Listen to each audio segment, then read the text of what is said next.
Alrighty, there we go. We should be broadcasting.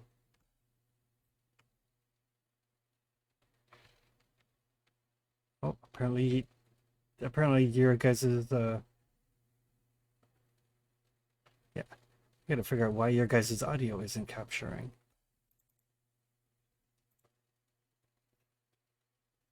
All of you. There we go. Let's try that. Huh. There we go. Yeah, for some reason OBS keeps setting everything to default instead of what I set it to, and default is not the one that actually gets captured. So I seem to have durable down a number of times on my talent sheet. that's because I think I was farting around with it, trying to get it to do the math right.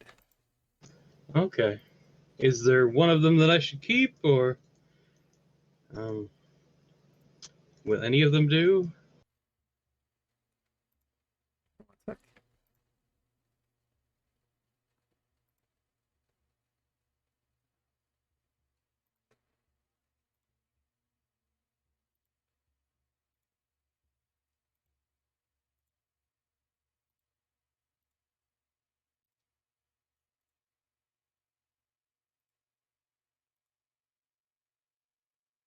There we go.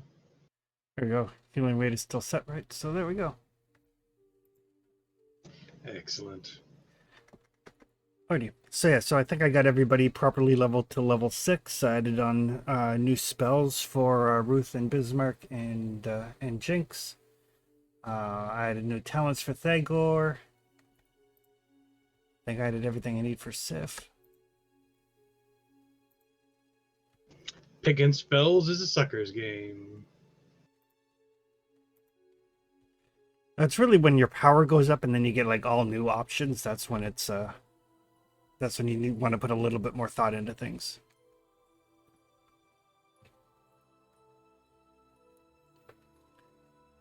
Alrighty, so it has been a while since we played due to, conventions and all that sort of stuff, and some of us are recovering from conventions, so I don't know how long this session is going to be. I tried to pace it so that it would be a like one and done type of adventure as opposed to a multi-session adventure. So it may end up being a little bit on the short side, but we'll see.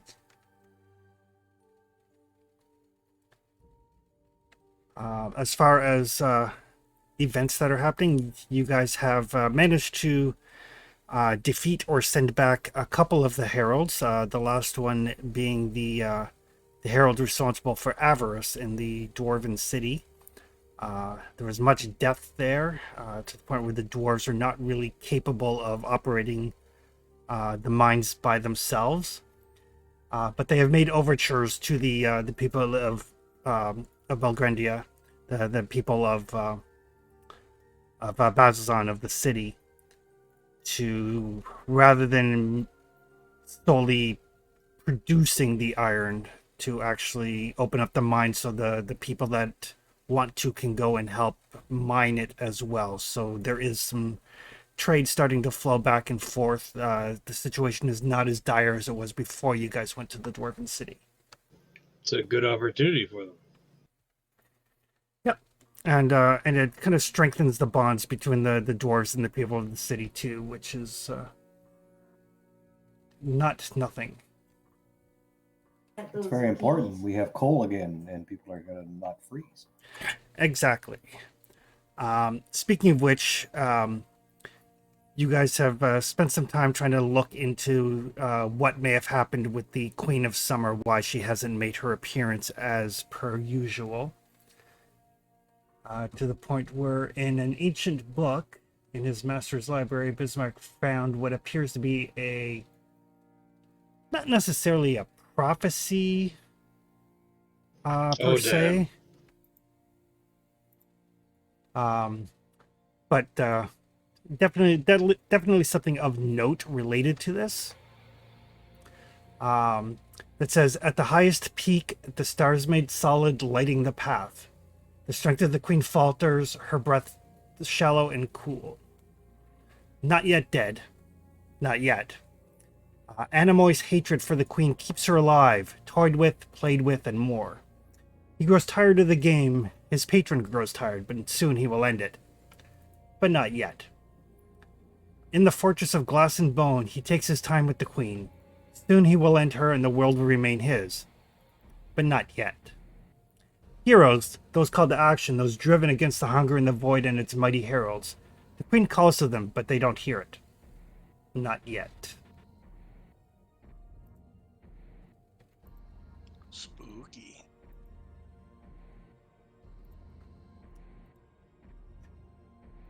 There you go. I'll add that to the journal tab on Foundry there, so you guys should be able to access it when you need to.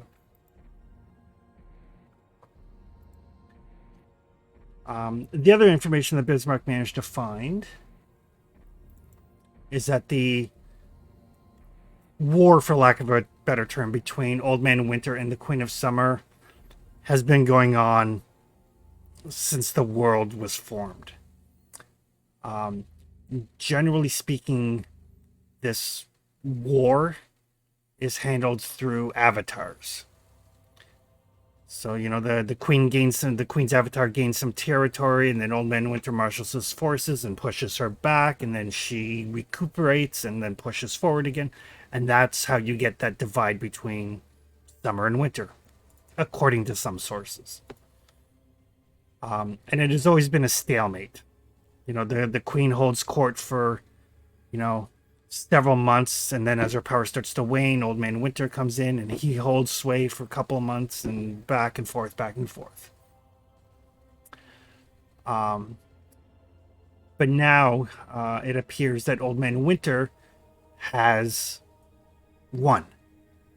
He has done something somehow to break that stalemate, to break that back and forth ceding of territory.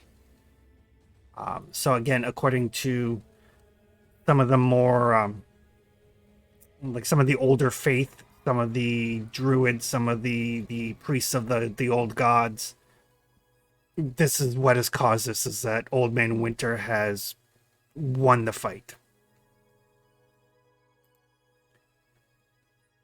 That's pretty much where we are.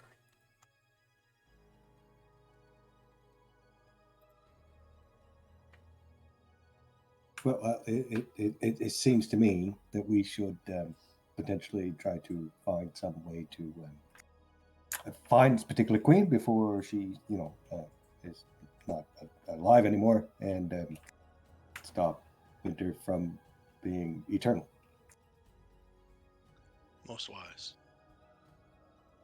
I'm not sure if it's wise. It's common sense, really. Yeah. Food is important for most of you. All of you, probably all of you. Yes, food, need, spring, summer, seasons, important. I think so. You would know more than I.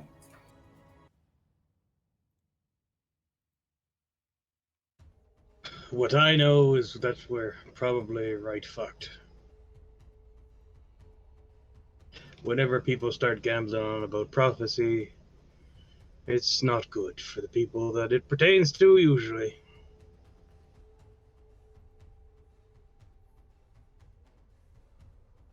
Well, the mention of heroes in this particular prophecy is concerning.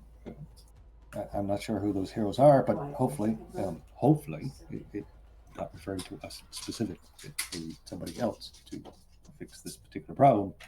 However, I think if you'd like to continue to eat, which seems important, you do it a lot, we should maybe see if we can track down where the queen might be. It's looking that way, isn't it?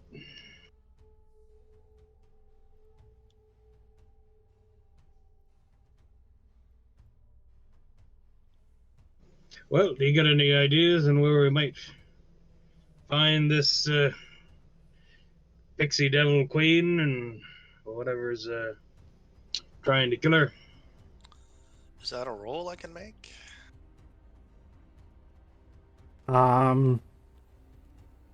You can try to, yeah, let's call it an intellect roll. You've got a wilderness profession, so you can do it with one boon. I got a couple wilderness permissions and am acolyte of the religion and a druid. Yeah, we'll give you 2 boons.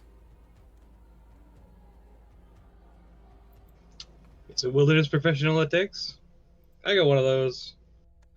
That's good because I don't have much intellect. Pretty good at perception, but not very good at intellect. But I think I did okay. Sounds good to me. All right. So yeah, you would guess, um, given the prophecy or not prophecy that Bismarck found, that she is being held captive someplace in the mountains. The prophecy refers to the highest peak.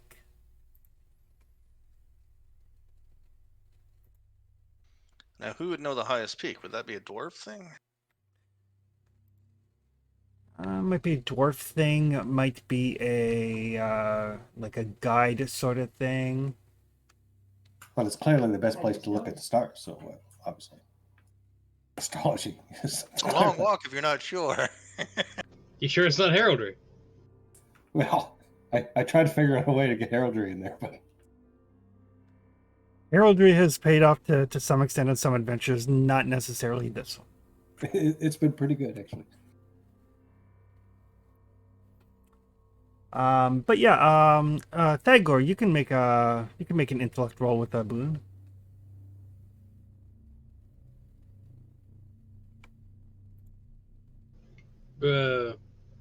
Passable. Okay. So you do know to the north of Bazazan are the Peletic Mountains, Pelltic, I believe, which is a fairly large mountain range. And there are a couple of peaks that are really quite high. You don't necessarily know if it's the highest peak, but it's the highest peak that you're familiar with. Gotcha. Well, another thing that we know is that there's a physical representation when a herald is around or when things are going bad. So the Yes. coldest area might, like from rumor, where the winter's worst, might give us some clue as well. Yes, it very well might. What does that look like in mechanics? Let's call that a willpower roll as you kind of like talk around to some of the people in Bazalzan, like talk to some of the folks, see if you can get a sense for anything that might indicate that.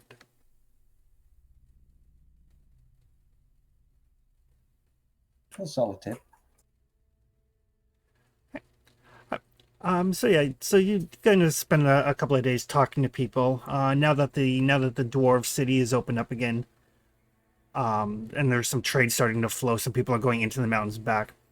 You don't necessarily get any indication as to what might be the coldest area or the colder areas, but in the more northern mountains, folks are reporting creatures that they've never seen before that seem to be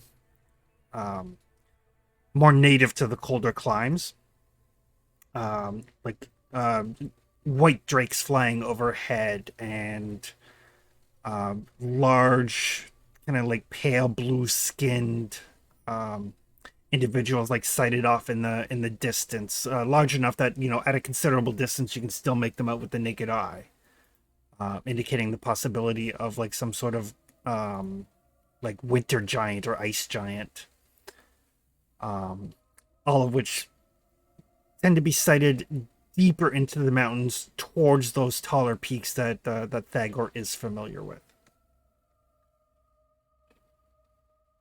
Well, I suppose that's like a few clues altogether that more or less say a particular area.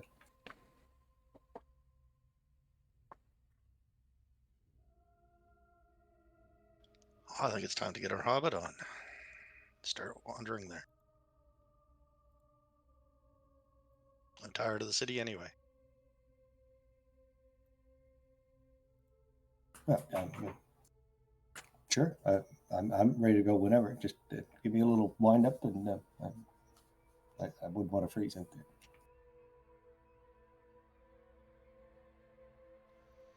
So let's pack our bags for expeditions.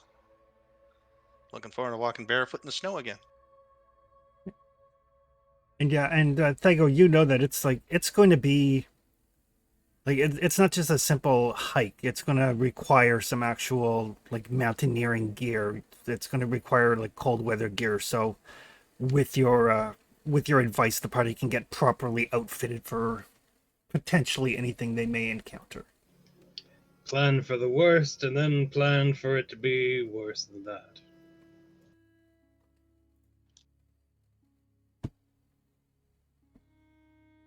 That makes sense.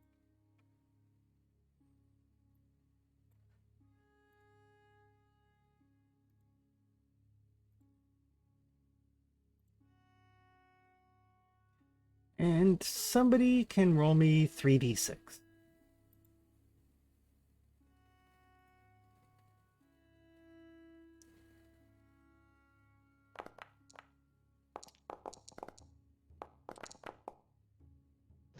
One, four, four, or 9 altogether if you prefer. Alrighty. So as you guys set out, it is it's an average day. I mean, the average now is considerably colder than what the average was last year at this time. But it's not any more bitingly cold than it has been. There's the winds are like kicking up some of the loose snow. You know how you get when it's cold but dry, you get that very like kind of fine, almost particulate snow. Mm-hmm. So the wind is kind of like whipping it up. The more disconcerting thing to you guys is, you know, as you set out into the mountains through the snow with neither Bismarck nor Ruth having any great difficulty. It doesn't take long for your footprints and your, you know, dwarf trudging through the snow wake to start to fill in behind you. We're very good at getting lost. Thankfully, Sif has a new talent that will basically be. She always knows which direction is north. She can always retrace her steps, and whenever you travel, everybody in the group with a speed lower than hers moves at her speed. Very nice. Oh, that would have been useful last session. Yeah. It's useful this session. So we will assume that Sif and Jinx are traveling with you. Anita may be joining us once she gets her homework done. So. Excellent. But until that time, I do need somebody to give me a navigation roll. Navigation roll. Yes. Druid should be good at that, right? Or prospectors. Yeah, it is a D20 because you actually have a navigator. It is a single D20 with one boon. All right, I'm just going to roll intellect because I have no bonuses on that. Sure. I think you mean you have no penalties on that. I have a 0. It's a nothing. Okay. All right.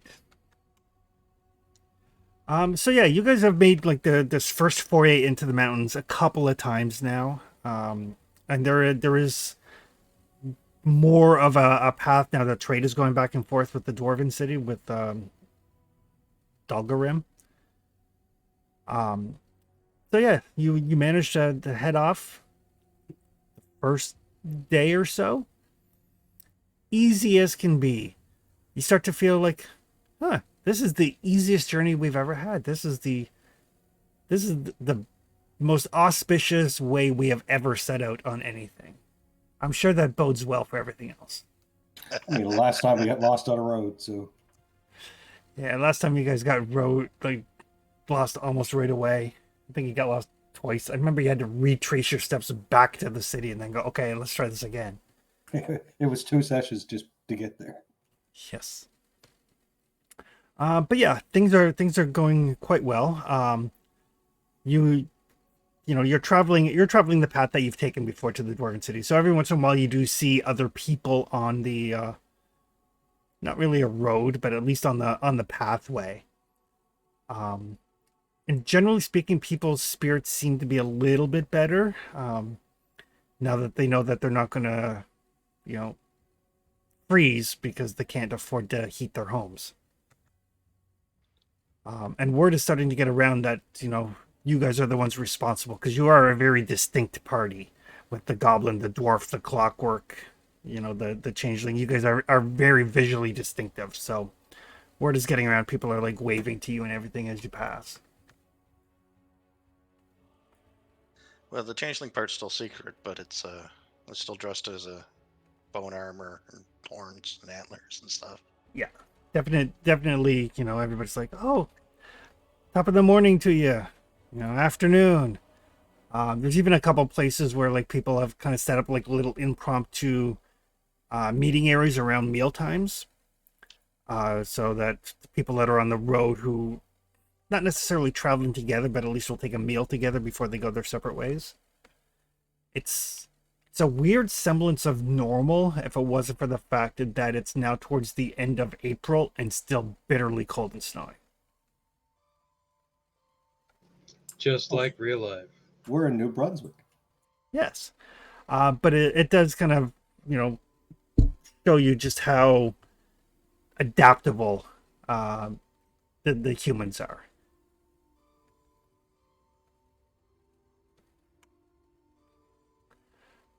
Towards the end of the first night, Bismarck, make an astronomy check. Astronomy. Or astrology, yeah. Intellect with a boon for your astrology. Don't forget, what is it? Mercury is in retrograde. Watch out. That's right. So yeah, as you guys settle down to camp for the evening, you find like a nice little kind of nook where you can tuck in and get away from the worst of the elements. You're just kind of casual because you're kind of used to watching the stars at this point. And two more of the heralds seem to be back. Well, that's good news. I think. Excellent. Do I know which ones? It would be the ones that correspond with gluttony and sloth. Actually, no, sloth. You guys already dealt with sloth. No, you dealt with envy. So yeah, two of the ones that you haven't actually interacted with or investigated or anything are back. Good. Sounds like there's another group of agents out there.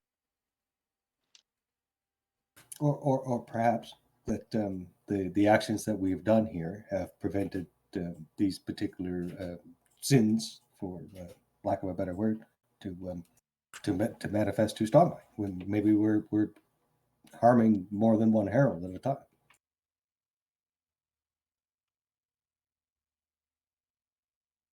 I think probably that first thing is the. Yeah. You think you might be overestimating us? Well, I'm not heralds or demons. I made this Also, too, if that's the case, maybe there's another batch of so-called heroes out there, and the prophecies about them. Wouldn't that be lovely? But probably, yeah. Heroes in most of these stories usually had horrible deaths in the end. Funny how that works out, isn't it?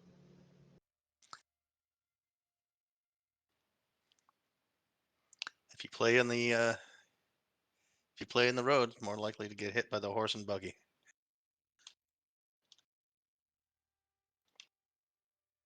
Well, statistically, that's true.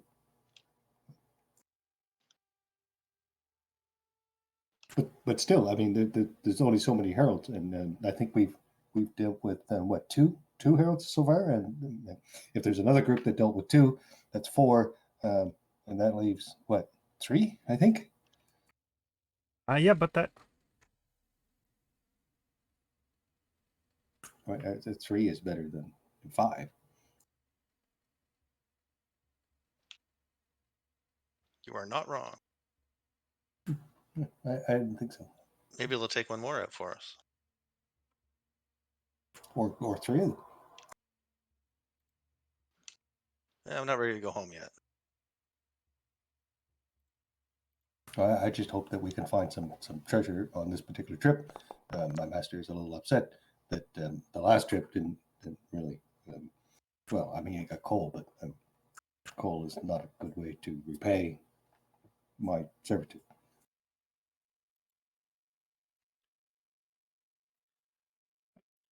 So the night passes. You guys, Bismarck keeps his normal watch. Everybody else kind of takes their turn. It's quiet. There's like every once in a while you think that you see something, but it's just a cloud formation, or it is almost eerily quiet.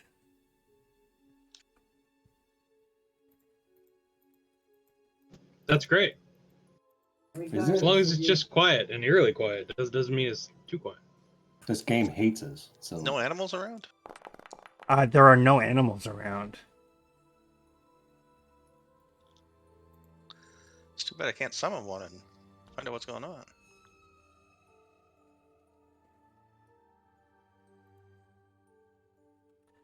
on. But as you guys kind of break camp in the morning, get up, have your breakfast, all that, the like little bit of like snow blowing around from the wind, turns into like an actual snowstorm. Like at first it's like the big white fluffy flakes, but it's not intense in terms of wind, but visibility is shit.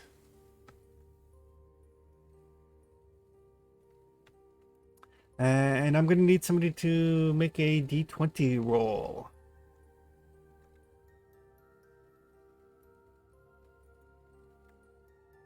You do have a navigator, but you're in the mountains. I have advantages. I don't think the storms affect me. Let me just double check that.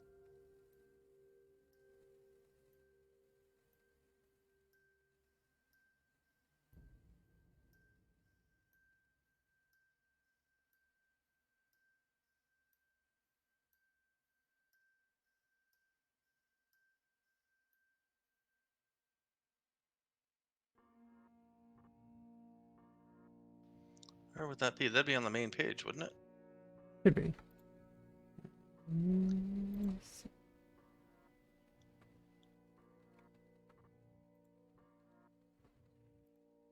Let's see. Druidic Mystery.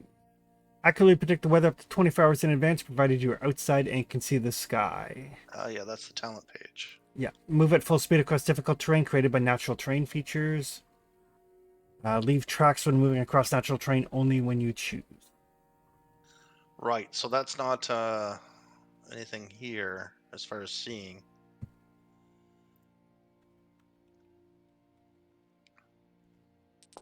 I take it my prediction is going to be it's going to be slow again? It's Gonna be gonna snow again? actually, as you look up, like you're looking at the storm and you're kind of getting a gauge of the intensity of it, and you predict that not only due to the weather patterns, but the fact that you're moving into like higher, more mountainous terrain. You expect sometime in the next 24 hours the temperature is going to drop significantly. Oh, fun.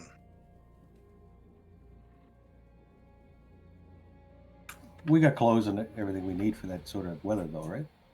You did, yeah. Because Thagor was like, mountains are going to be cold. You guys were like, okay, let's gear up for that. But you get up, start making your way. And like I said, the visibility is absolute shit because of the snow. around probably around noontime. So you're definitely headed in the right direction as far as you know. Sif can tell you that you're still headed north. Um, everybody give me a perception roll. Perception.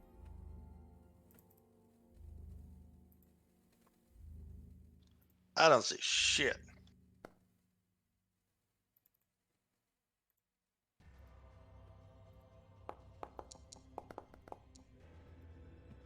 Dry land is not a myth. I haven't seen it. Was that a Waterworld? Oh, sorry, I rolled the wrong. Well, I guess it's the same bonus. So.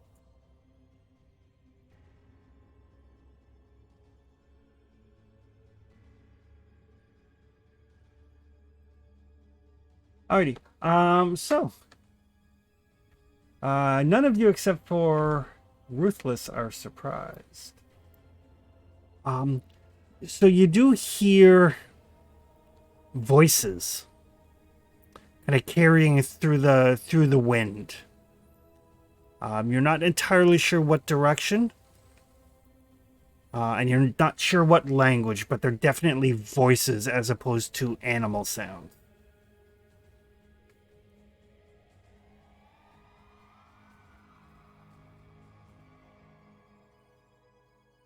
Are they speaking a language we know?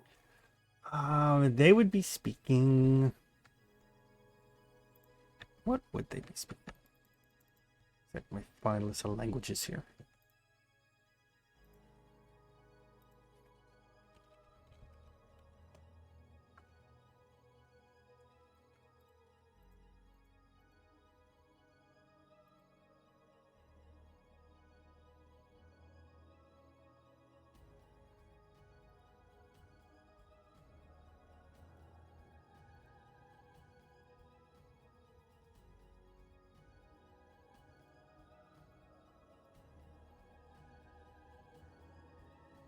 They would be speaking like a version of Dwarvish. Oh, Like it's very guttural. And the accent seems off to Thagor's ears. And the voices sound deeper than you would expect a dwarf's voice to sound. And you can pick out a couple of words here and there. Make an intellect roll.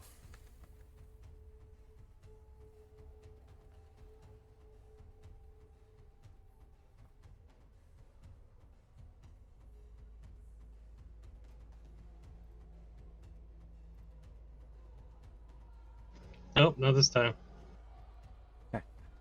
So you can't make out exactly what they're saying. You get kind of like the gist of it, and it seems to be something along the lines of, you know, how nice the weather is, or it's a good day for travel. Things of that nature. It seems to be like maybe 4 or 5 different voices.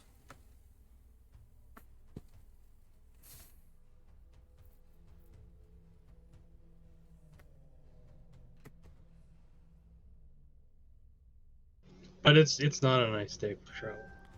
It is a shit day for travel. Well, if we're really quiet, maybe they won't notice us. We can just hunker in the snow and wait for them to go away.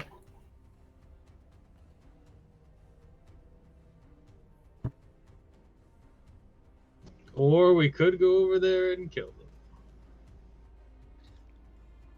Well, my second option was maybe to ask for directions as opposed to just killing them. Is there any reason to kill them? Oh, I'm sure they'll give us one if we consult them on the issue. But, as far as I can tell, we're in mountains, and you're the dwarf, so whatever you think is best.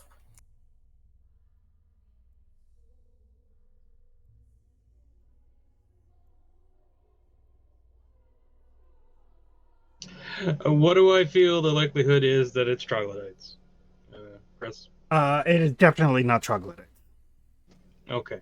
As long as it's definitely not troglodytes, then I don't feel that we have to kill them. They may be cousins, distant cousins.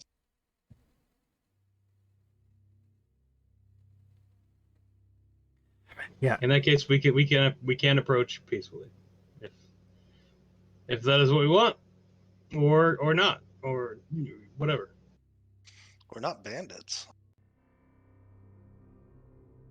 Well, I just think that maybe these individuals may have an idea of where we're supposed to be going, since we're not familiar with this particularly these particular mountains. Yeah, sure. Well, I think we should send out the dwarf and give him like a secret password or something, so he can let us know with either we should come in running with weapons or come in friendly like. Right. The secret phrase will be "Ah, die, you bastards!" That's when And you if know. you're in trouble, No, that's it. Right there. okay. All right. So you're going to approach up on them? Sure. Alrighty. So as you make your way kind of like through this little mountainous pass, in the distance, they're still like a little ways off. But through the blowing snow, you can see what looks to be about 5 figures, the shortest of which is about 8 feet tall. Oh, Dwarfs? Not unless there's double stacking.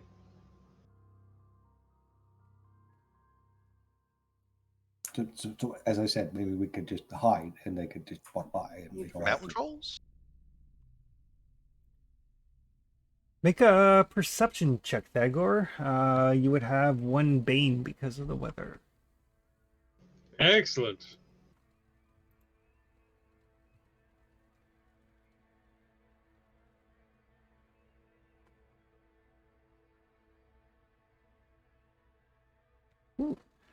So yeah, if you kind of like shield your eyes from the snow and see what you can tell. They're definitely bipedal or bipedal. 8 feet tall. They don't have kind of the dangling arms that you would associate with a troll. And they do look like they're wearing, like they're not bundled up against the cold, but you can see that they do have like some like a fur cloak and like a little bit of a harness. Um, they are armed with shields and battle axes. About all you can really make out at this distance.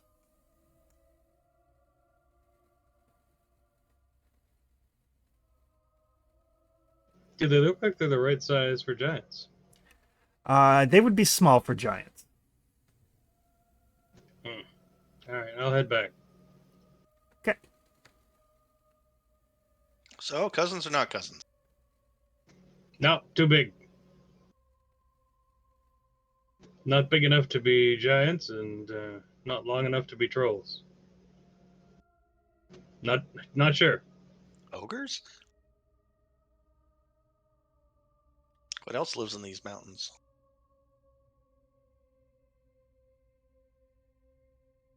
Well, I don't really know. But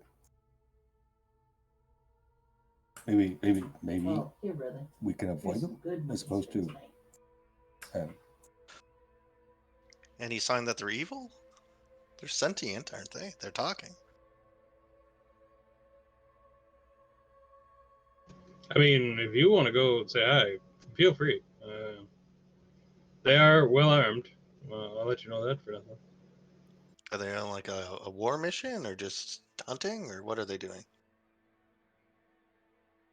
Typically, you don't use shields and battle axes for hunting.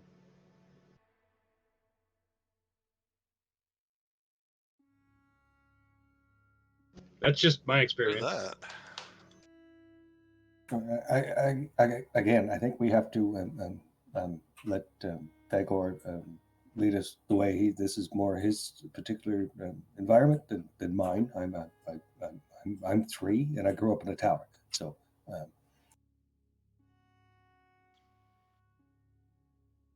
All right. Well, lead on, Thagor. All right.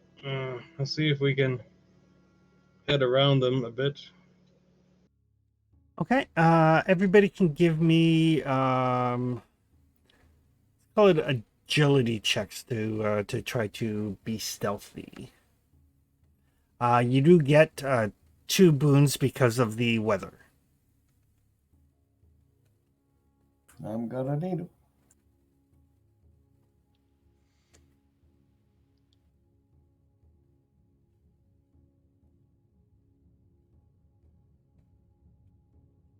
What's this nonsense? We're making rolls. Not very well. I rolled terribly. Two boons. I've won by 1. I was thinking it's like, I could argue for a third boon, but that's just greedy. It's like I only made it by 1. Well, this game hates us. Well, I've Literally, already terribly failed at least 1 roll so far, so I'm okay.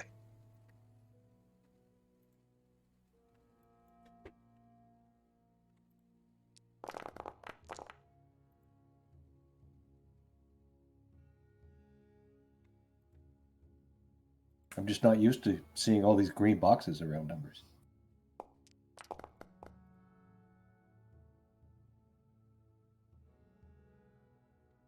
alrighty. So yeah, you guys managed to like find a place where you can kind of crest up a little bit of a hill, lay low. That way, you're kind of above their eye line. Because as we discovered at the convention, people rarely look up. It took It's true. us. It took some people like a day or 2 to realize there were chandeliers in the room. And they were big chandeliers. They were awesome. But yeah, you guys can kind of watch as they march past, and they do appear to be humanoid, like humanoid proportions, but 8 feet tall and 500-600 pounds. They do look well muscled, but they're not dressed for the cold. They're dressed for they're dressed for decency or ornamentation, but they're not dressed at all for the cold. What really kind of draws probably Sif's attention, and she could pass it on. You can't see their breath.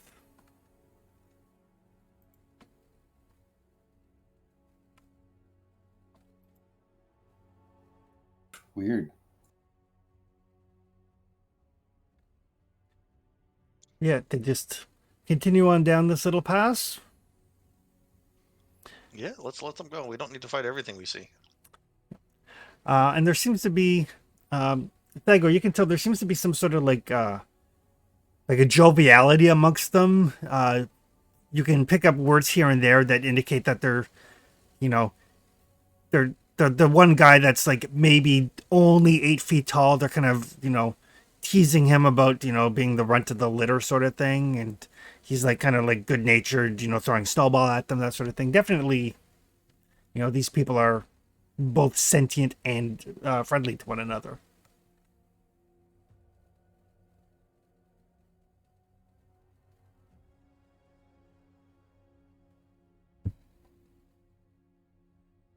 Well, I'm perfectly happy to avoid all this unless Yeah, me too. if we get lost, maybe we could track them down and get directions. But So yeah, you kind of give them a little bit of a berth until they're well out of sight, and continue on into the mountains. You're now at the point where these mountains do not look familiar. You guys have like taken a different path away from the dwarven city, a more northerly track, and it is hard going for most of your party. Between the snow and the storm, you guys don't make nearly as much time as you would like by the time it's time to set up camp. And I will get somebody, preferably one of you wildernessy type people, to give me a survival check to securely set up a camp. Survival, eh? Yes. I'm just looking for where that is. It would be intellect, and I'll give you. My intellect's not that great, so Yeah. the other person should do it. Yeah. It's just average. Sif is slightly better.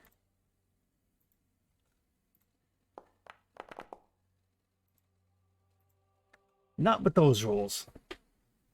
Not- It's the inverse. Now I'm rolling like shit, and you guys are making all the rolls. when you're rolling for us, anyway. True. So yeah, so with the weather and everything, it is a miserable night. Nobody gets much sleep. It's cold. The temperature drops like when the snow stops. The temperature just plummets. And I am going to need everybody to give me strength check. Oh, I'm terrible at that. When the snow stops, the beat drops. You guys do get a boon for having your clothed weather gear. Oh, I'll re-roll with the boon, though.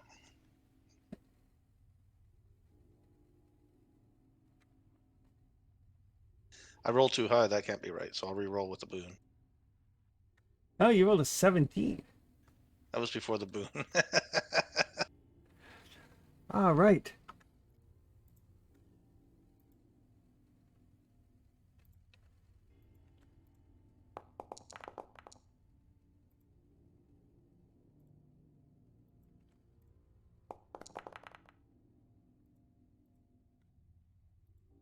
Might be the first time in forever everybody made the roll. So yeah, in the morning it is cold. Like your fingers are a little bit numb. You stick them in your armpits, breathing on them, trying to keep warm, trying to keep like your make sure your toes aren't in danger of falling off. Get a little bit of a fire going.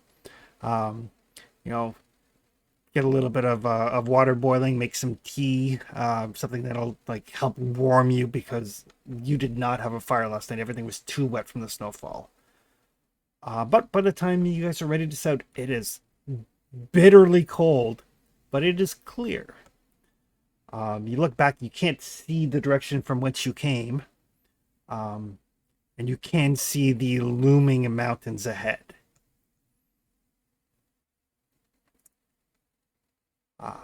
But we already rolled the weather. I should actually roll the weather ahead of time just because Trevor can detect it. Yeah.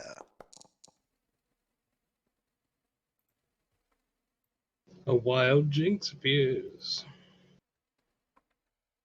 Hi. Welcome, welcome. Hello.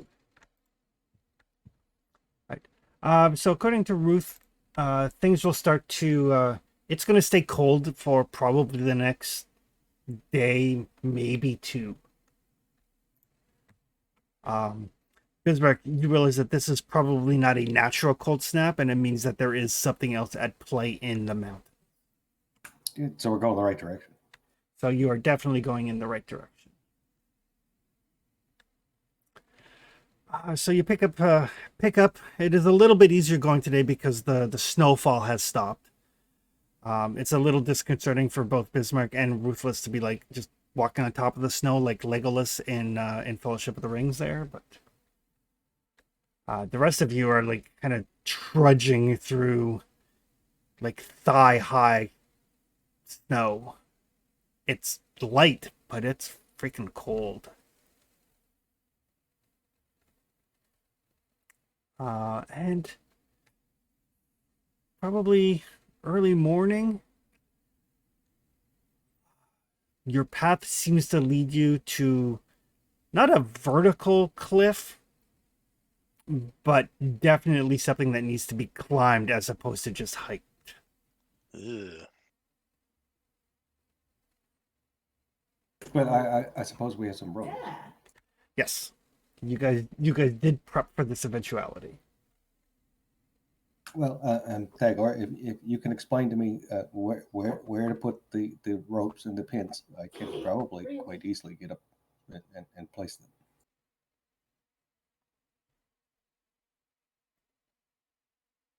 Yeah, I can do that. Take this hammer with you. Right? Okay. Yep. A hammer. That's very heavy. Needs to be to pound the pins in. Right. All right. And I'll space them. How many feet apart? You just yell when I'm at the right spot. Yeah. Yeah, right there is good. So Bismarck climbs up the side of this cliff face disconcertingly easily. Attaches the rope at certain places. I'm going to need everybody else to give me a strength check, but you do get say 2 boons, one for the rope and one for Thagor being able to place them properly.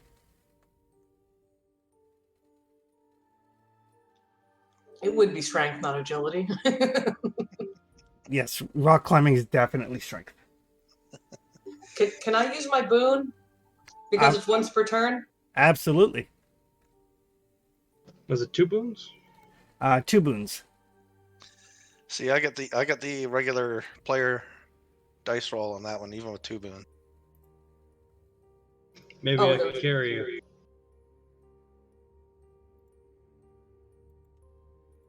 Wow, look at Tagore. He's in his home turf here.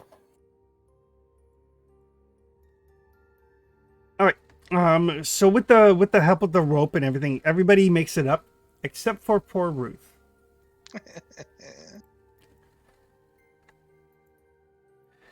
Maybe if you had a skeletal structure, you wouldn't have so much trouble climbing.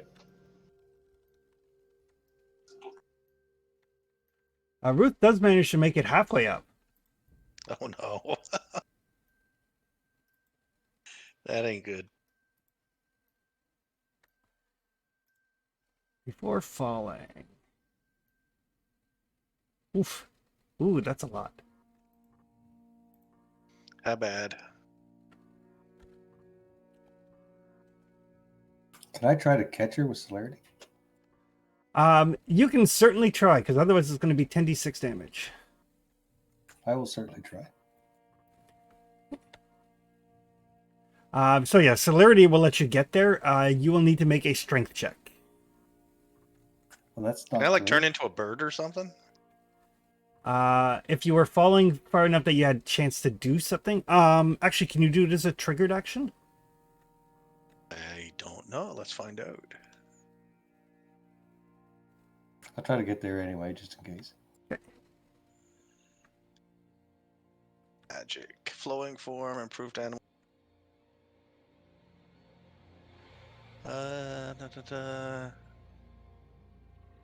Doesn't say triggered action. Yeah, I think murmuration might be a triggered action.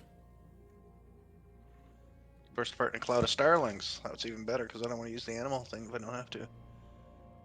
Triggered. Yeah, triggered action. How far can you move with it? Twice my speed. Okay. And my speed is 10. Speed is 10 twice, so 20. That is just enough to get to the top. Perfect. Let's do that. All right. So Ruth gets about halfway up, and then her feet give out from under her, and she like starts to fall backwards. And Bismarck, you just kind of like instinctively kick in and skitter down the wall super fast. And as you get there, she just basically disparates into a cloud of birds that just kind of swirls up to the top of the cliff you guys were climbing and reforms. Very chilly starlings. Very chilly birds, but not 10d6 of damage, so. Yeah, I'll take that. That's awesome. Yes, thanks. Good call. But yes, you guys are definitely into hazardous mountain terrain at this point. And it's not snowing right now. The view from up here is gorgeous. You know how, like, when it's really, really cold, there's that kind of clarity in the air? Yep. Yeah. So yeah, the view from up here is absolutely breathtaking. And then you look down at like the 20-meter fall that may have like splattered roof like all over the mountainside, and you're like, is the view worth it?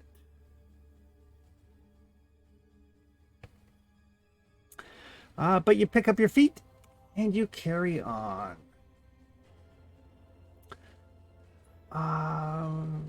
Which, okay. I'm gonna need somebody to give me a d20 roll. I've had so many bad rolls in a row that I probably will have a good one next one. Go for it. Famous last words.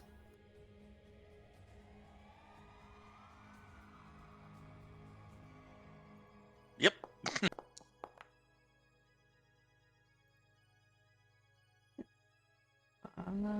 Seven. Right.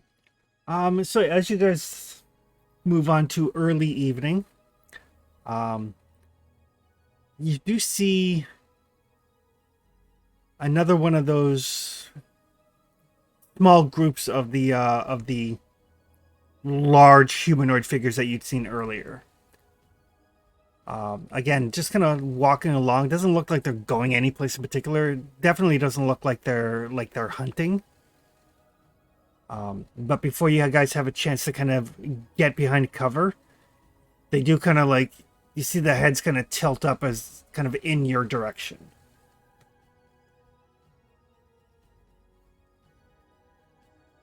How many of them? There are 4. Well, four's better. They kind of call out in this very like heavily accented, like dwarven common patois almost. It's small people. What are you doing?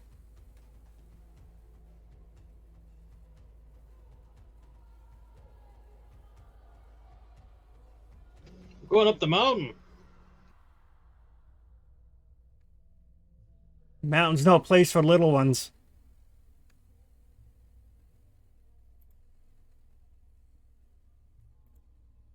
I think you're right.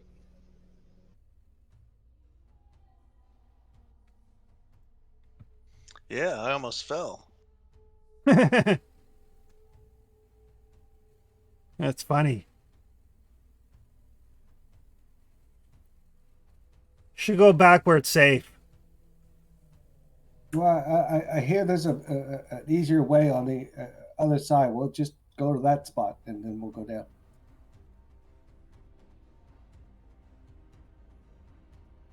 The other side. Oh. Good luck.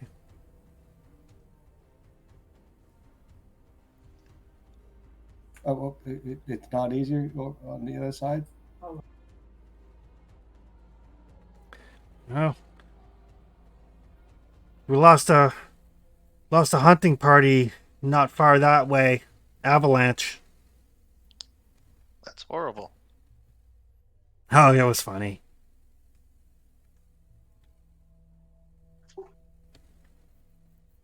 Ulf yelled something about watching out for an avalanche, and then when he yelled, it triggered an avalanche. It was funny. This is Trevor speaking, not Ruth. That is kind of funny. Excuse me, I saw the Mythbusters episode about this.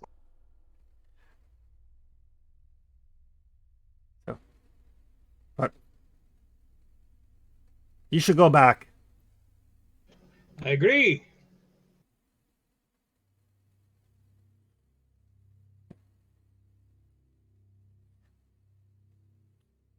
Look, you're very small. You should definitely go back.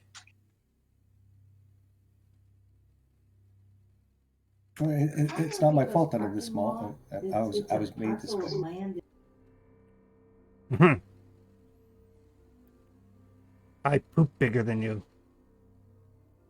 Well, Good luck that's with that. entirely possible. But is it okay if we continue? Is that allowed? Are we breaking any particular rules or regulations or laws of this particular mountain?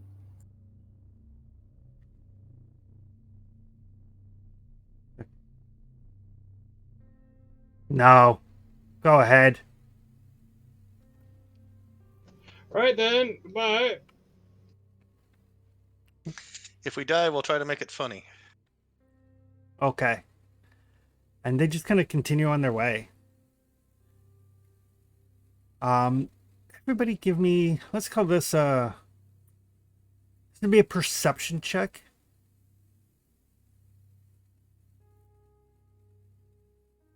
Don't think anybody has anything that'll give them any boons necessarily. Let me check. Basically, if you've got any sort of profession that would let you like read people or that sort of thing. Not unless I'm trying to really BS it, so no. Oh, Thagor's already made his judgment. Highwayman, and Oh yeah, Give us highwayman will give you something here. yeah, I was a highwayman. Thagor thinks they're thick as pig shit.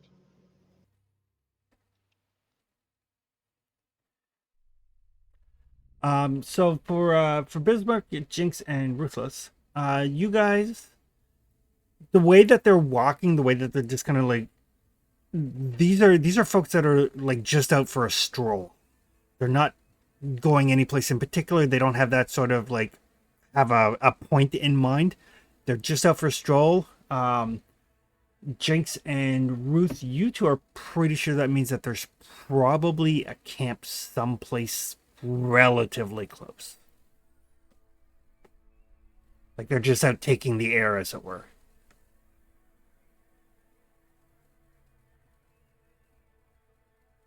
I see.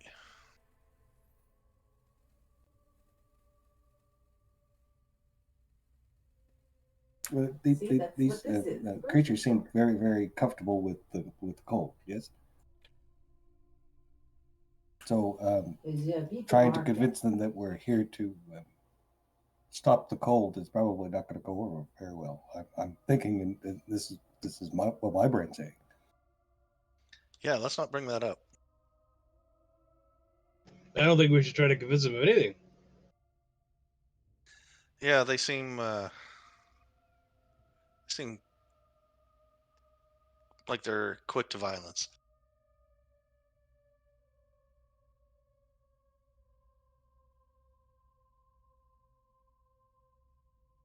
But if we're lucky, we won't walk in the middle of their village because we've seen what 12 of these things so far.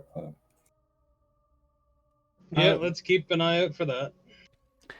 Because I'm a little late, what actually were we talking to? So these they're humanoids. They're between 8 and 12 feet tall, heavily muscled, usually wielding battle axes or and shields. They do have like furs and things, but more for as clothing as opposed to ward off the cold. They definitely seem like they don't care about the cold. They speak like a very, very guttural, dwarvish common mix. All the ones you've seen so far have been male. Okay. My brain is making the equivalent to D&D Goliath. I've been wanting to call Yeah. them very short Jotuns, but that's just me.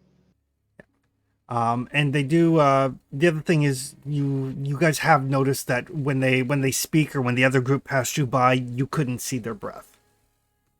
They were definitely breathing. You just didn't see the exhalation.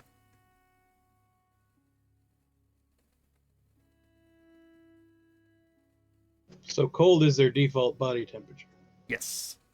But yeah, like a form of Goliath is probably not far off the mark.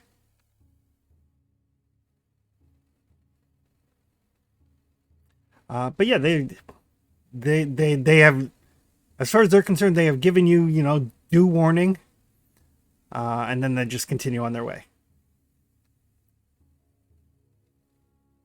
That's the way I like it. Call that a win.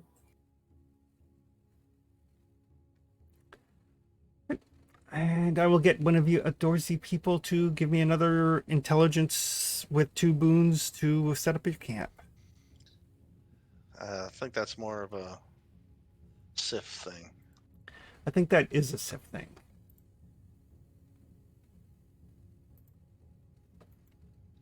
I don't need no stinking camp. So yeah, this night you do manage to find a place that's a little bit sheltered. You get a fire going, get some warmth back into your extremities. But yeah, you guys are starting to realize that it's certainly not getting any warmer. You're definitely on the right path. The night continues to be bitterly cold. Every once in a while, kind of echoing through the mountain ranges, you do hear the howling of wolves, which strikes all of the outdoors folks as highly unusual because it is way too cold and the air is way too thin up here for wolves. But the howling is there nevertheless.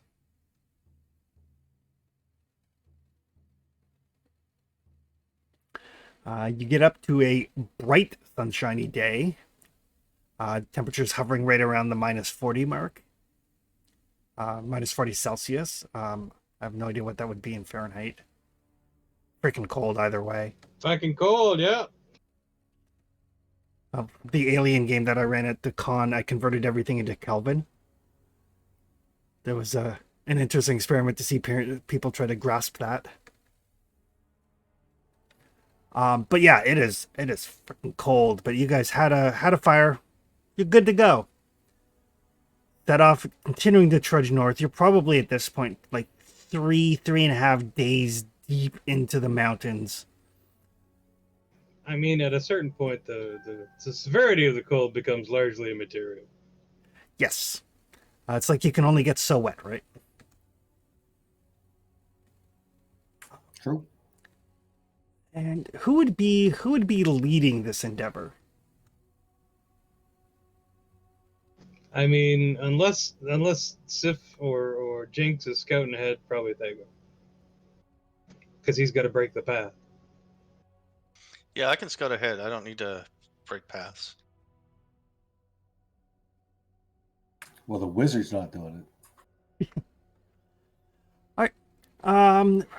Ruth. Oh, do I get my spell back?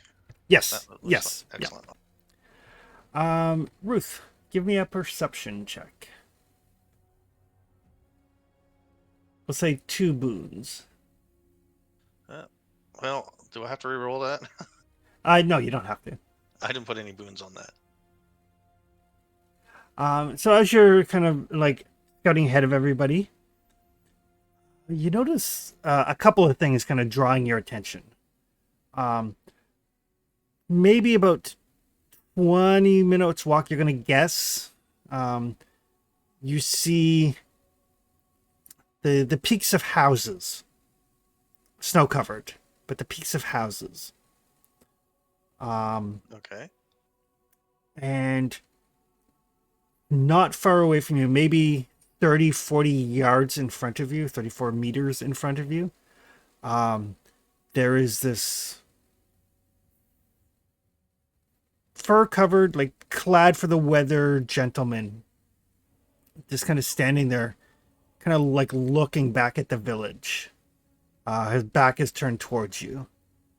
But with a 21, it takes you a moment, but then you realize that you're seeing the mountains and stuff through him.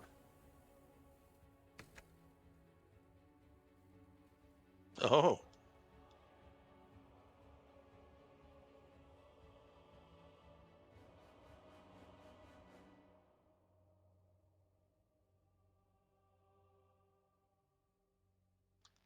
Yeah. That's a thing. Is there anything I can do to try to understand that? You can make a intellect roll with, we'll say with one boon because you are a priest. This is like a priest of Ymir I'm seeing or something? Um, Oh, that's pretty good. yeah. Uh, you have no doubt that you are looking at a spirit of some nature. There's a transparency to the form, but it doesn't seem to be hostile or aggressive or anything of that nature.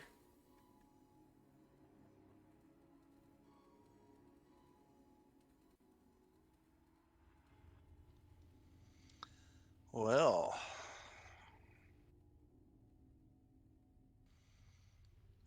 I don't think I want to speak to it.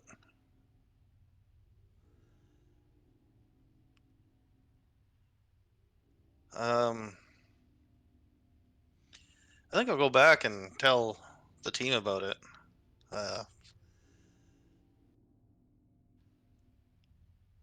Because I'm thinking maybe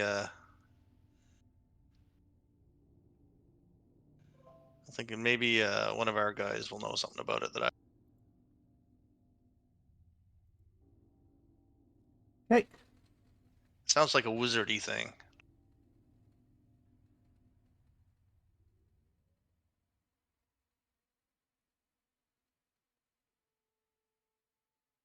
I'm not that kind of wizard. Well, I don't know. I'm not. I'm definitely not. So I'll let these people know. Anybody want to go talk to a spirit? I'm more about living things.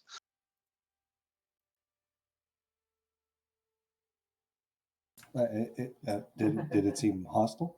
Not a bit. I'm not afraid of a ghost.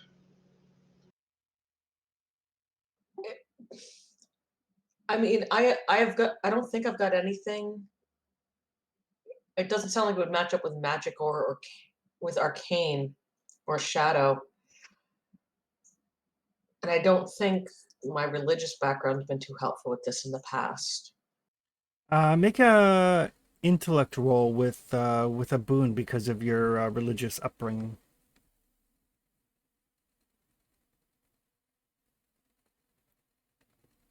12? Um, you've heard, while you were growing up that if part of the reason why different religions have burial rites is to make sure that the soul is comforted or that the soul goes on to its proper reward or goes on to whatever the afterlife is or is positioned to be reincarnated. Um, Spirits that are trapped here, it's usually because that has not happened.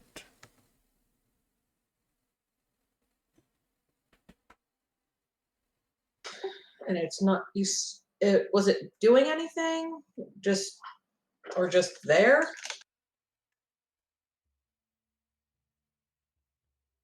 That was just seemed to be there, wasn't it? Did I miss something? Yeah, it was just there, and it was kind of like looking over the village. It's like 20 minutes away or so. What type of being did it appear to be? Like, if it's just obviously spirit, but did it look like a dwarf or like one of those tall folk or? It was. Sorry, I was a bit AFK when that happened. So, but I think it was one of the tall folk, wasn't it? Just Uh, see through. no, it's like within normal human parameters. Normal human. So not a dwarf, not a tall folk, and see through. We And can try talking to it and seeing if it answers.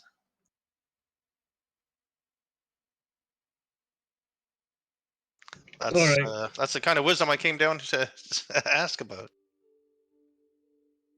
Tagore is gonna go talk to the ghost. All right. So yeah, so you kind of follow Can't really follow Ruth's path because she doesn't leave one. But We can escort them all there, right? In case it attacks us. sure, if you'd like.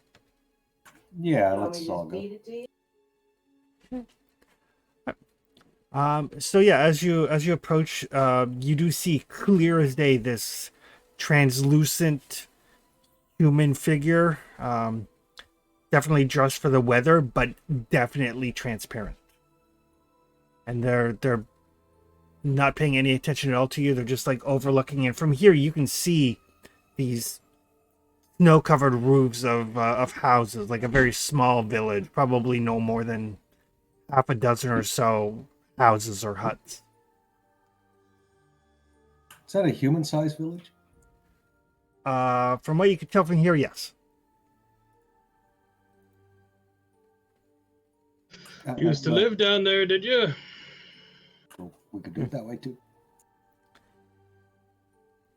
And it turns, and you can see like it looks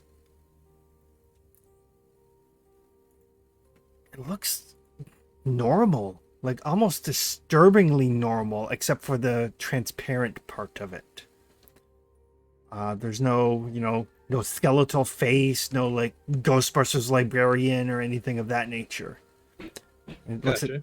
just looks at Tego and says, "Yes, I did."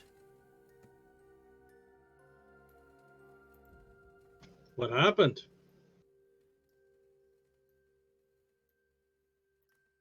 We were. I don't know. Doing. I think I was cooking. And then the cold. And then I'm here.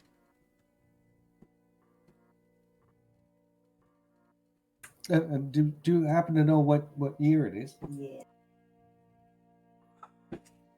Yes. And it gives you the current year, like 880 or whatever it is. It's been a tough winter. It was. We're used to the cold up here. This was different. Yep. But I feel trapped.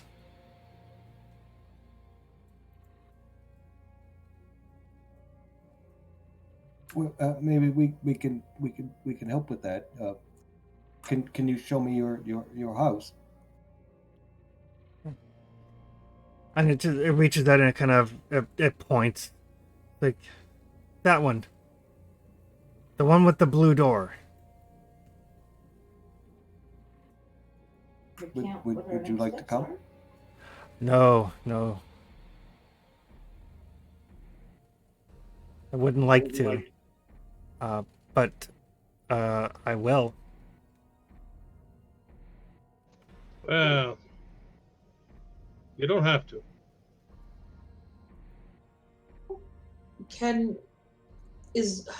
What are the funerary rites of your beliefs?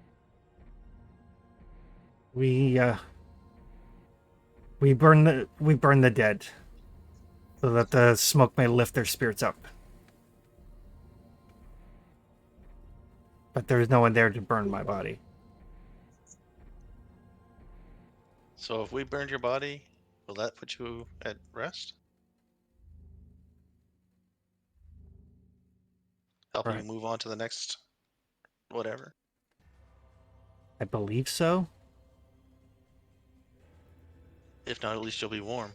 Right, we could probably do that. Are there any other of your kith and kin lingering in such a way? Perhaps. If there was any alive, they would do what is right. They have not. Right, we'll see what we can do. Right, shall we?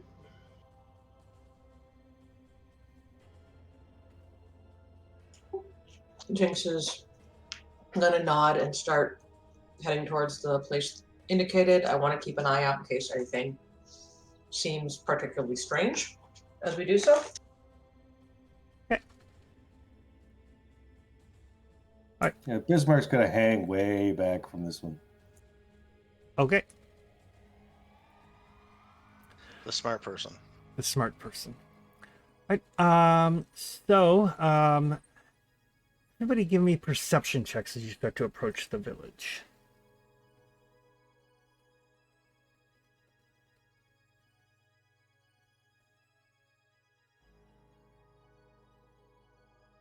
I used my turn-based boon. Oh boy. By the way, I have +2 perception. Ruth ain't seen shit. So yeah, as you start to approach the village,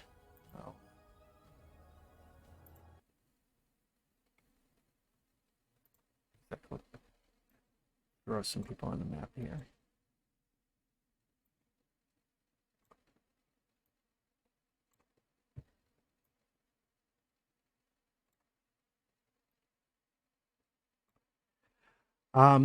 So yeah, so there's like a dozen or so houses kind of spread about.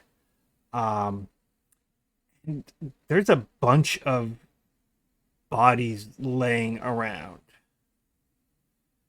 All of them look solid, like frozen solid.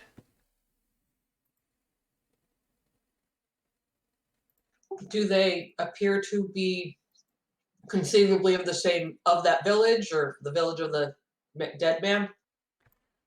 You would guess so. They look to have like similar dress.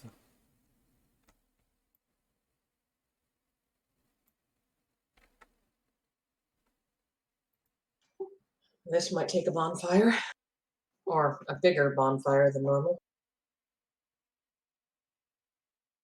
That seems to be what it comes down to, doesn't it?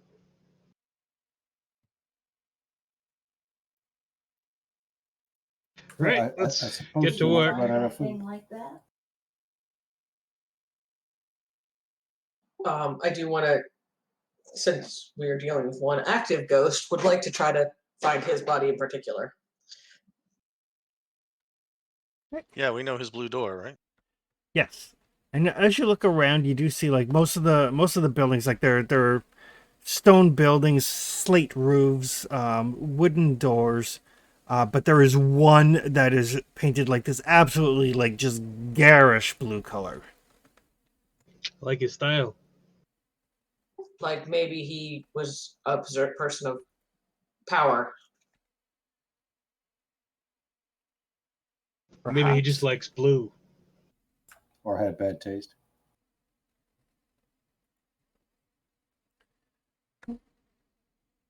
Right. So as you guys start to like spread through the village and start collecting some of the bodies and getting things ready, you do find in the kitchen of the house with the blue door, you do find a gentleman that looks very much like the spirit, but not translucent. And he is like frozen all the way through. It's like almost like a statue. And so, God damn it, Chris, I'm really trying not to metagame here. But this seems like it might be magic, not natural. Or is it not that frozen? No, this is definitely not natural. Mr. Things I don't expect to look up mid-game. What temperature does a body freeze solid? That was actually from an Alien game, and I found out that they don't actually, at least not instantaneously. I knew it wasn't for this game. This is why I'm laughing, though. I'm like, Right, so this house right here is the one with the blue door. Right. I think we should gather all the bodies in the one house and all the furniture as much as we can, because it's probably the only dry wood in the whole goddamn place. Then we light the whole thing up. It's And also meaning that we might have to burn a building down for this. Yeah, Bismarck, can you tell what did this?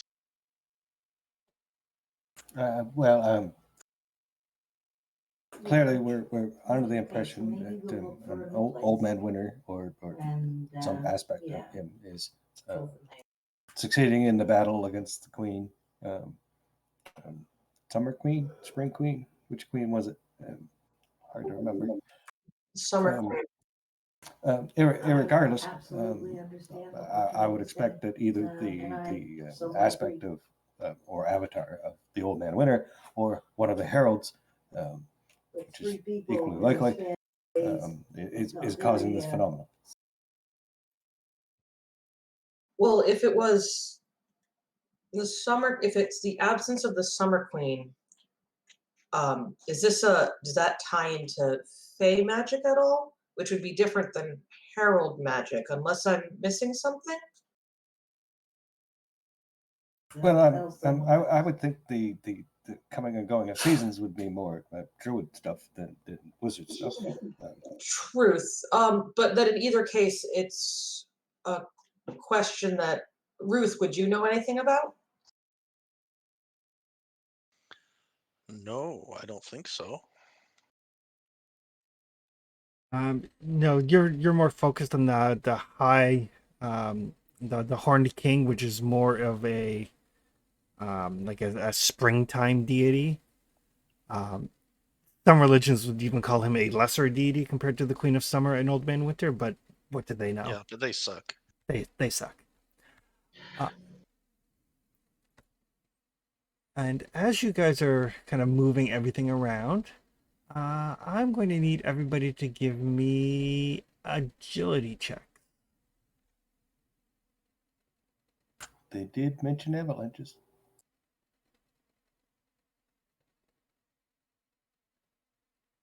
Avalanches don't tend to happen on a personal scale, but okay.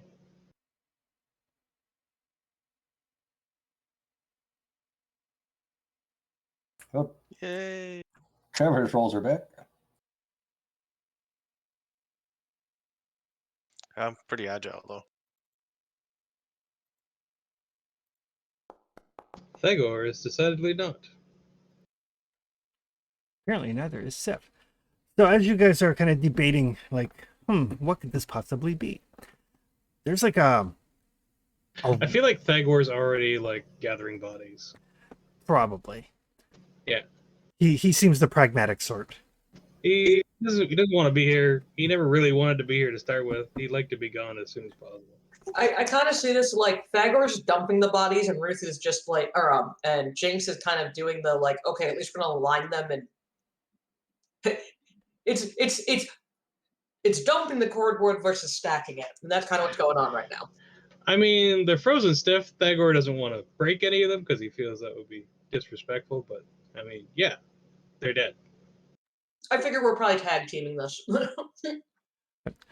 So there's like a rumble under your feet, and there's a mound of moving snow that just kind of pushes underneath you. Everybody manages to kind of like sidestep it a bit, except for Sif, who falls.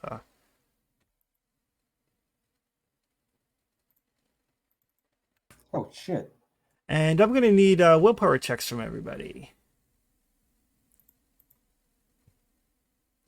As this gigantic, like, snow white worm-like creature just bursts up from the ground.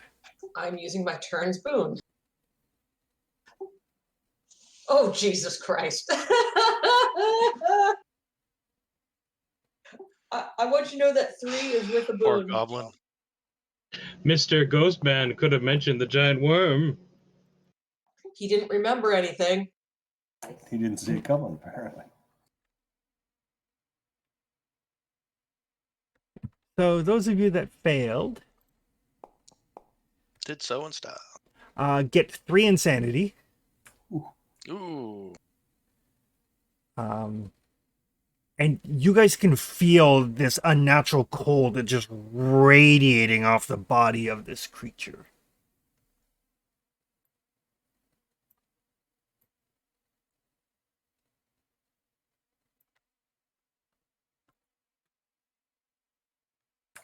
Kill it with fire.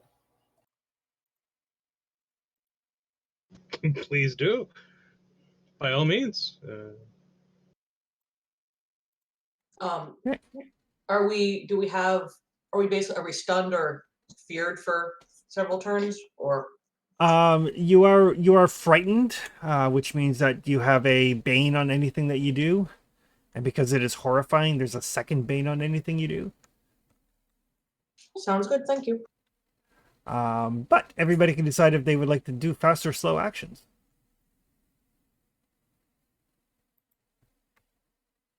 As the little baby white worm reaches the surface. Oh, little baby one. Little Ooh, baby one.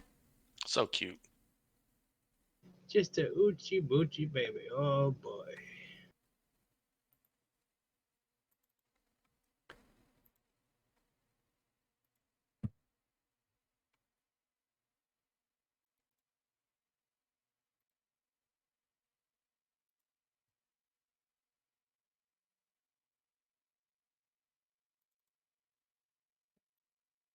All right.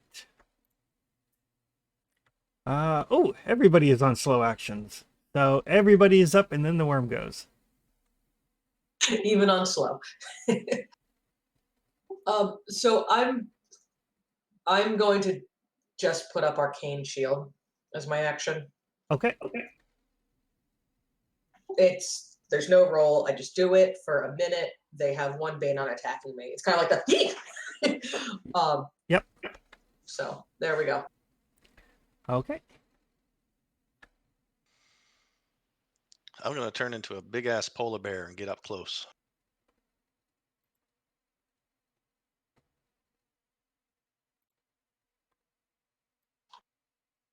I'm also just grabbing a hoodie, so I'll be back while the rest of this turn rolls out. Okay. There we go. All right. Sif is going to get to her feet, mark the thing, and then shoot it with an arrow, probably. That sounds right. That sounds like what she would do.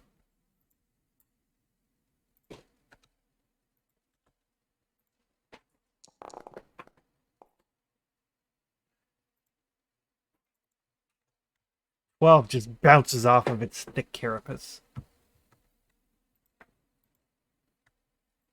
Seems on the money so far. That leaves us with Thagor and Bizark.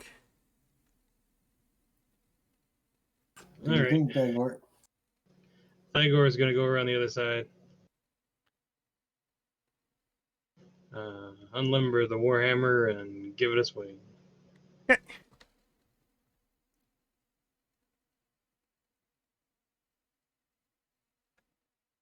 Any wounds or banes or anything? I made the fear roll. So you still have one bane.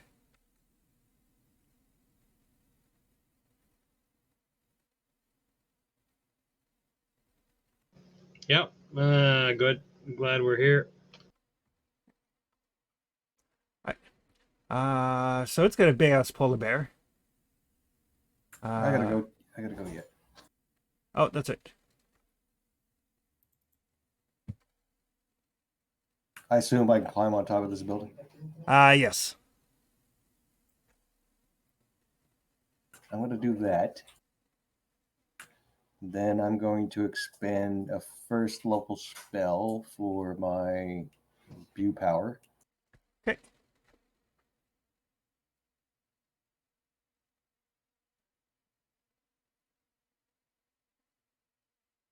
Boys, I need more first level spells to make that thing work, don't I?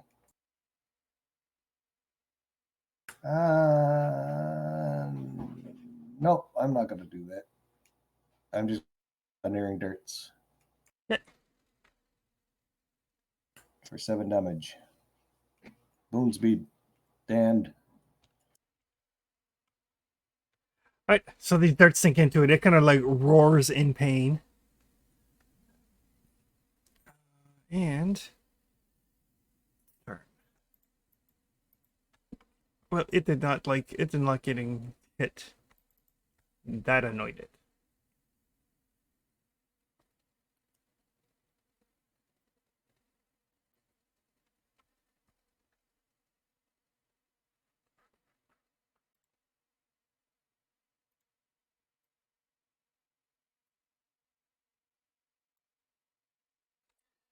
So it exhales a blast of lethal cold air. So I am going to need Jinx, Sif, and Bismarck to give me strength challenge rolls.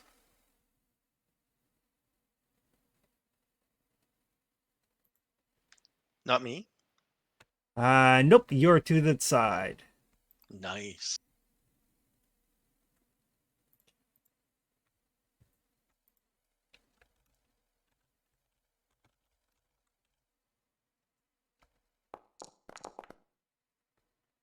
Oh, what shitty damage.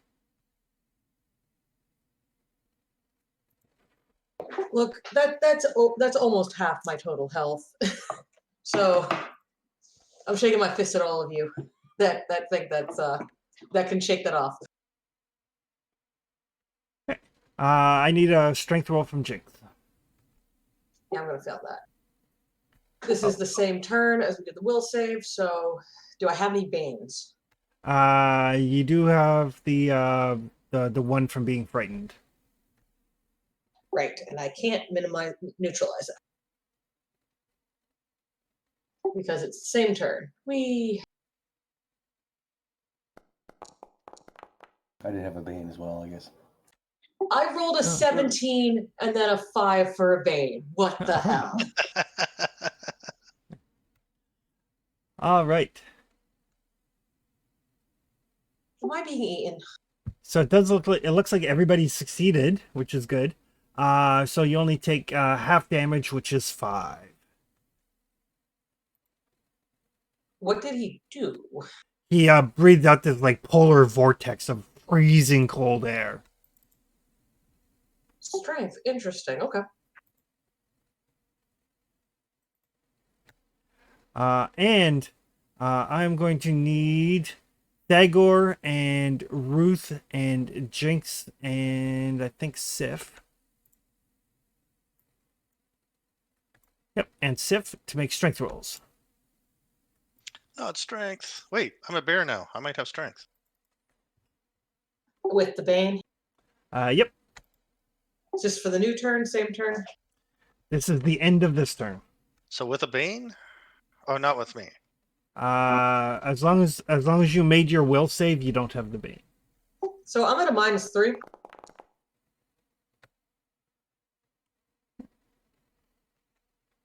As in my roll was a -3. Oh Oh, wow. And I rolled a 1. all right. Ruth, you're Glad that gonna we're in combat now.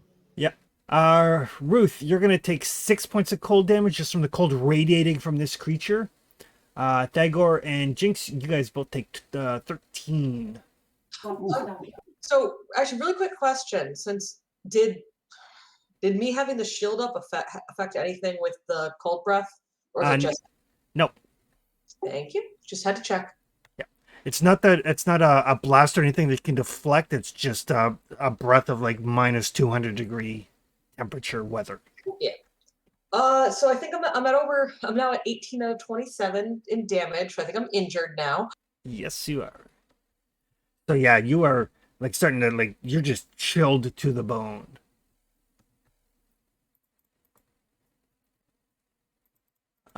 But next round, everybody can decide if they would like to be fast or slow. I think I'll be fast this time.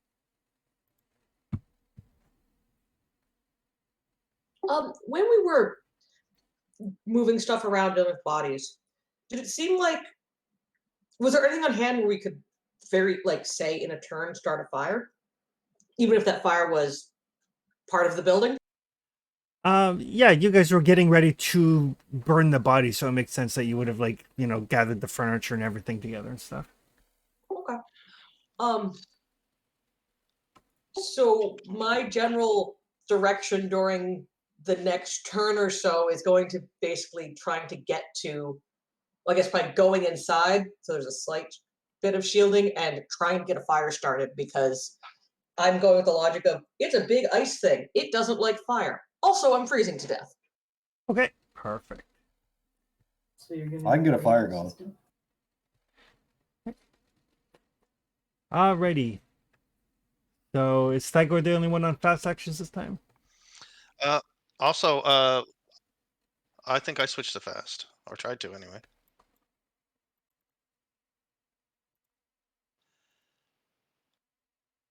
Oh, I switched to fast on my bear form. By the way, does my bear form as a polar bear give me the trait I'm like a little less, a little bit more resistant to cold? It does not. I was hoping it would. Yeah. Yeah, right. That's why you have to shape shift into a walrus. All right. Just less clawsy. So Thagor and Ruth, you guys are up. Thagor, I'm gonna bear spirit you. Excellent.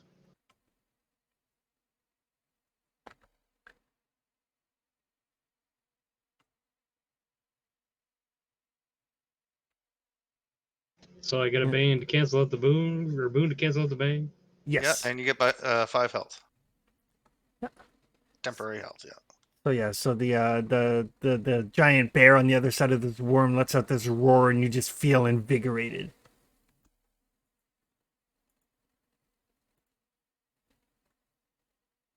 Right. Time for swinging.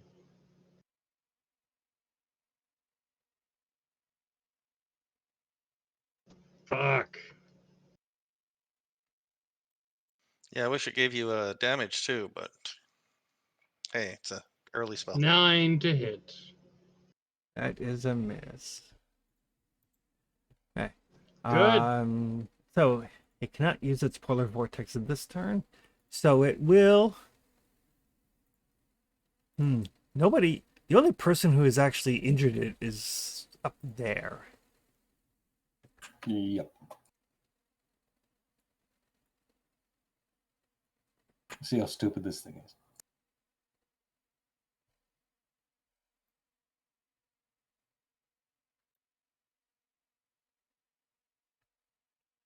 So Ruth and Thagor and Jinx, because it basically moves past all of you to get to the thing that injured it. So you guys can get attacks of opportunity if you would like. Yeah, absolutely.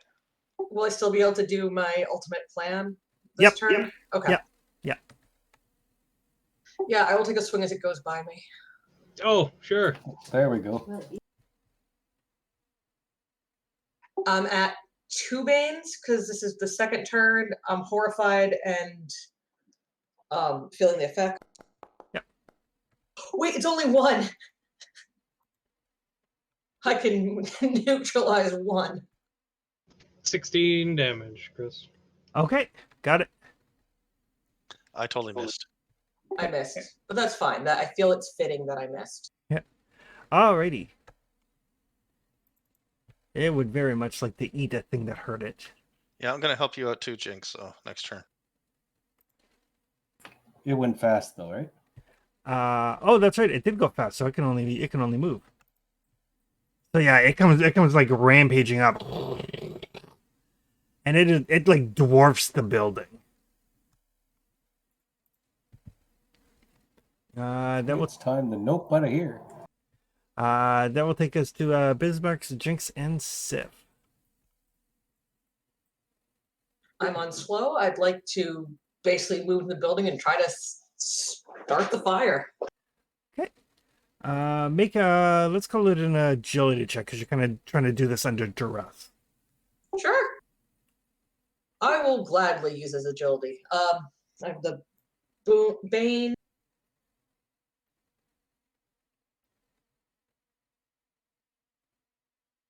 These rolls, though. Oh, you guys were doing so well up until shit got real. Like I said, this game hates us. Sif is going to try to shoot her longbow.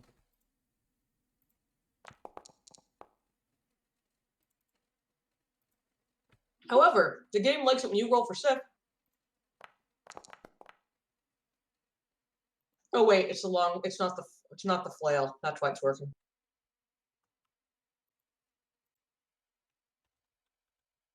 I mean, you're not wrong. That leaves us with just Bismarck.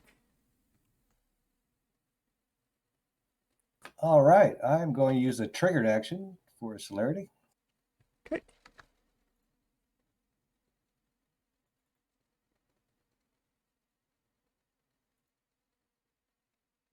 go hide inside this building. Okay. And I can see across the way to where our furniture's piled up in here. Yes. And I'm going to. Can I light that on fire without lighting Jinx on fire? Yeah, I'll say you can. I mean, because it's not gonna go like instantaneously ignite. It's gonna be like, smolder, smolder, smolder. Plenty of time for Jinx to kind of go, okay, back up a bit. Okay, so I'll use burning beam. Yeah. I mean, it's not like you're dropping a fireball in there. Right. 6 is definitely enough. Yeah, I'm shooting furniture. Yeah. So Jinx, you see the little pile of kindling and everything that you have start to smolder as your hands are shaking trying to get your tinderbox lit. And by the end of the round, there will be a good-sized fire there.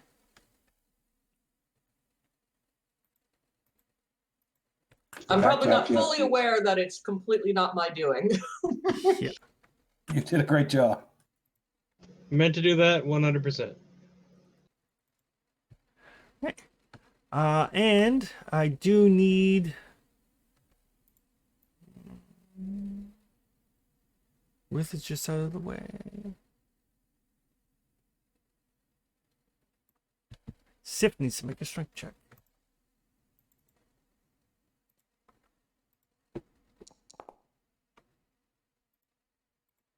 When it's my turn, I'm going to cast that same spell, except this time on Jinx.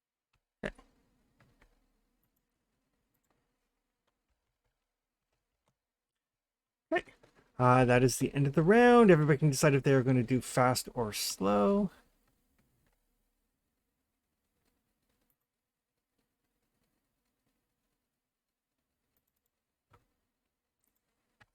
Faster.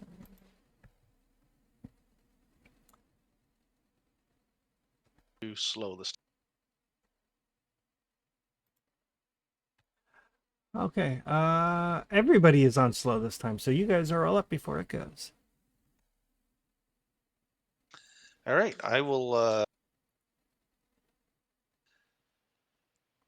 We're going to do Bear Spirit again, this time on Jinx. Okay. Then I'll close So it. I gained 5 temporary hit points. That once it wears off, I still have the 5 damage that it took, right? Correct. That's right. And it gets the more important thing, I think, is probably the cancels out one of your banes there. Jinx doesn't attack. Jinx doesn't attack with strength though. Oh well. All right. Well, and the other thing I will do is run up to get close to this. Okay.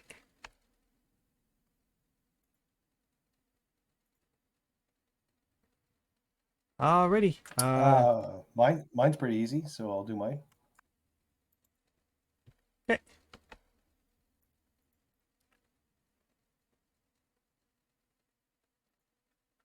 I will move. And then I will cast explosive darts on the building.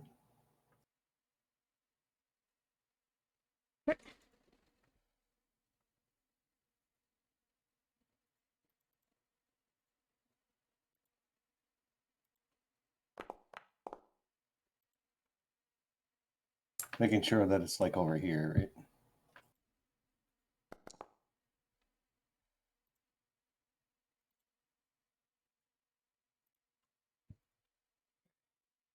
And then I'll use a triggered action on my turn to make sure we're using the spell right. We've been doing this wrong for anyone watching.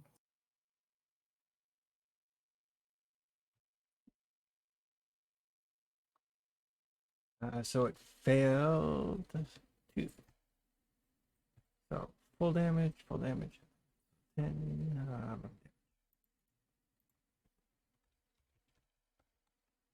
Okay. It is. It's definitely starting to like a little bit of wear and tear on it now. It's definitely angered. Oh, that's good.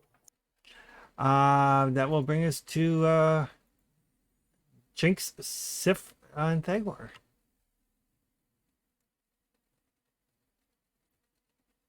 All right. So there's a small starting fire, but it's not fully caught yet, right? Correct. By the end of this round, it'll be like a full-on fire. I was wondering if it's worth maybe trying to spread it a little bit. Like, you know, when you build, I don't know if anyone else done when you start a fire where you try to get it burning in 2 or 3 points first. Or does it look like? Yeah. Doesn't really. So yeah, I'm basically, it's like, okay, this part's going. I'm gonna move and try, because I'm trying to get this going, like basically getting that air draw that happens when you do it. It gets air gets sucked up through. Because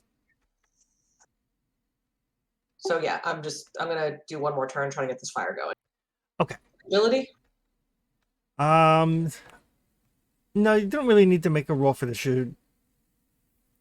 No, I think you're good. Okay. But yeah, it'll definitely be like a pretty roaring fire at the end of this round. I mean, I'm basically trying to get. We're trying to get to arson, so that's good.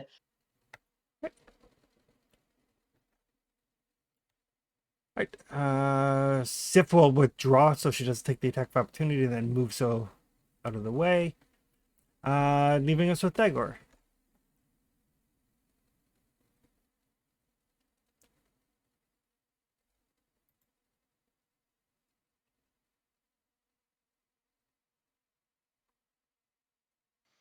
There you go, or hit somebody. Well, let's hope.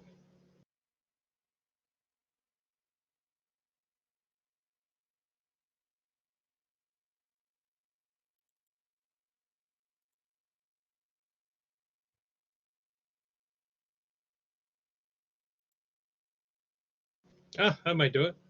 That is in fact a hit. Yes.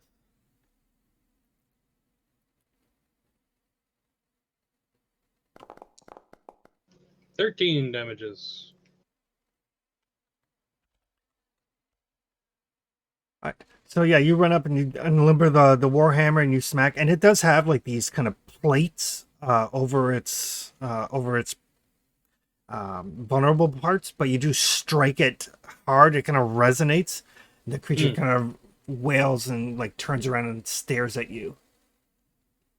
Yeah. For next time, Chris, can I get you to make me a shield attack button? Yeah, I can do that. Great. Give me half a sec here. Oh, I mean, it's no worries right now.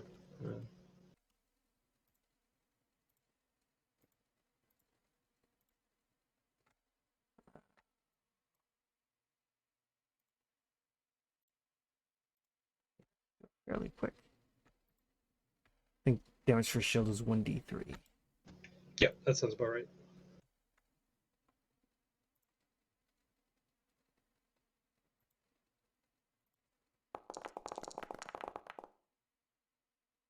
All right, there you go. Looks like it works. Cool.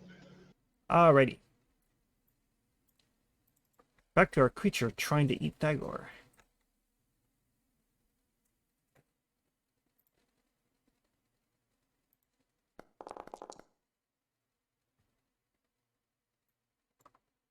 That is going to be a 20 to hit.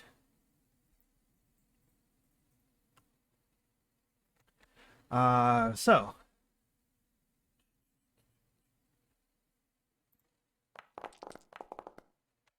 It is going to bite you for 13 Oh boy. and make a strength roll.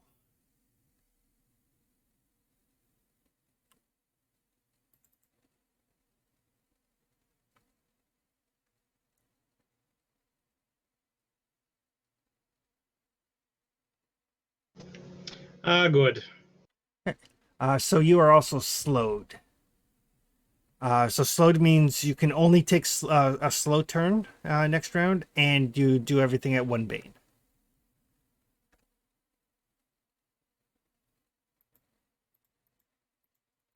That could have been worse. And at the end of the round, I need Bear, Ruth, and Thagor to give me strength checks. I should open my mouth. Fortunately, I'm a bear right now. So I get a +5. Combat rolls. There's the dice I'm used to seeing. Yeah. Yeah, that +5 still gives me an 11. Yep. So Thagor, you're going to take 10 cold damage just from being near this thing, and Ruth, you're going to take 5. I'm taking a lot of damage from not even being touched yet. Yeah, it does just the sheer cold from being near. You understand why everybody in this little village is frozen to death. That is the end of the round. Everybody can decide if they would like to be fast or slow. I have to be slow, don't I? You do have to be slow. I am fast this time. Finally, I can hit.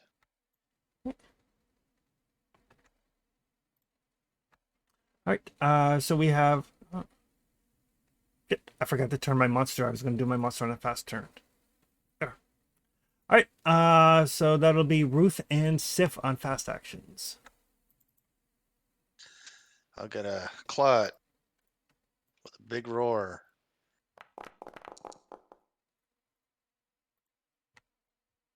Okay. All right. That does 2d6 damage with +1 boons. So yeah. How do I So roll that?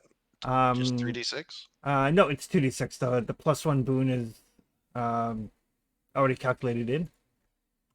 The actual that's for you to hit. The damage is just that. Haha! That's significant. All right. So that was Sif one, that was Ruth one. So yeah, it turns and it roars at the bear. Everybody else on their slow actions. Go get him.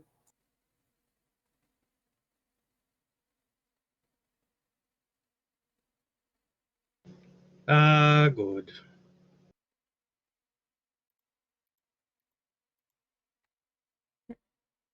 Or is not. Much luck.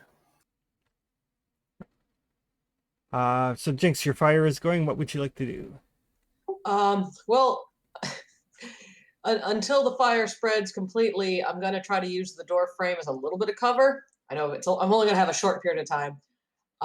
And go towards basically open the house and try to hit it with an arrow. Okay.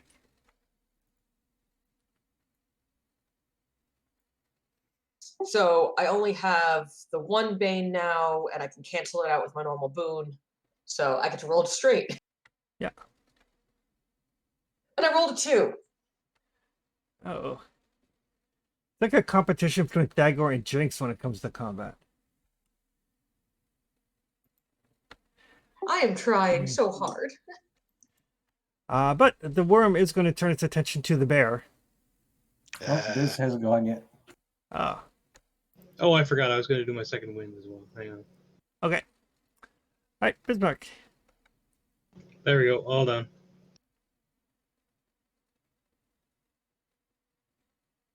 Biz will move.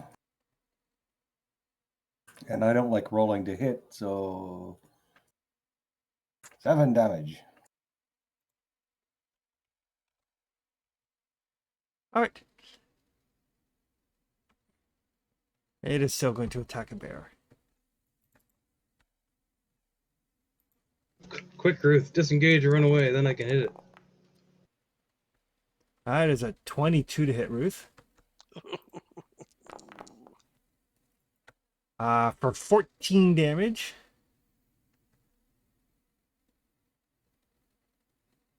That's significant.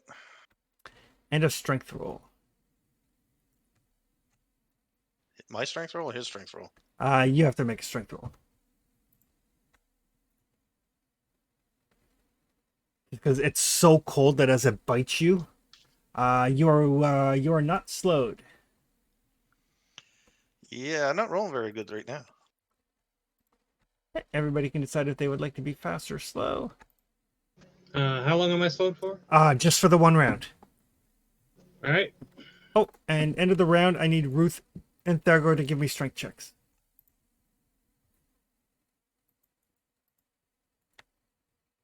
Melee in this thing's no fun, eh? Uh-oh. That's been a lot of things that we fought lately. So that is going to be that That is going to be 6 damage to Thagor and 12 damage to Ruth. I'm still in bear form. I got 3 points left before I turn back into Ruth and have to use her hit points. Yeah, this thing is like the Shadow of the Demon Lord equivalent of almost like a Remoraz, almost.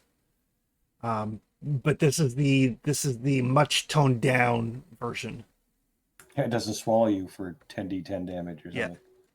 Yeah, and it doesn't have 200 hit points. Jesus, oh, not. So yeah, this is why it's a juvenile one. So that will be Bismarck, Ruth, Sif, and Thagor on fast actions. Mine's really easy, so I'll get it out of the way. Spell recover to get healing rate back. Right. And the spell I will return is my explosive darts.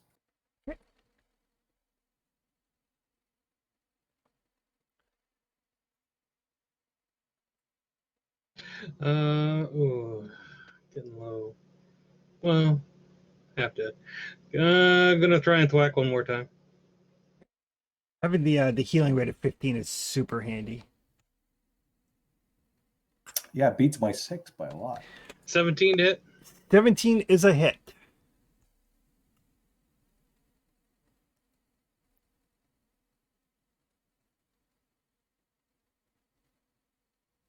Oh, sorry. That's not a damage roll.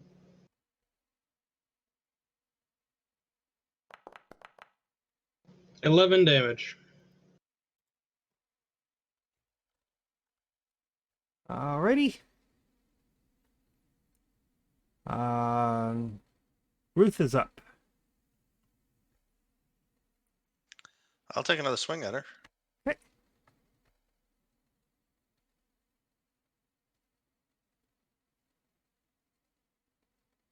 Yeah. Ooh, that's a hit.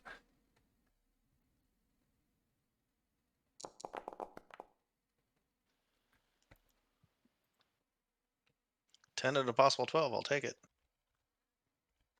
I think both times you hit with your claws, you did 10. Alright. It is going to...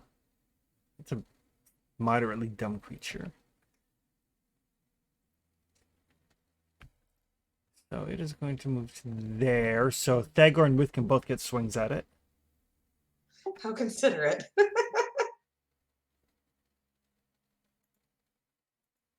15 to hit. 15 just glances off of its armor. All right. Damn.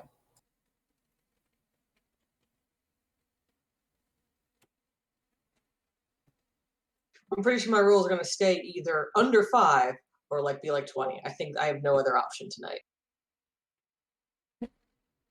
Alright, Ruth, you can get attack as well if you'd like. It's like an opportunity type thing. Yeah, it uses your triggered action, but you do get to take a swing at it as it moves out of your reach.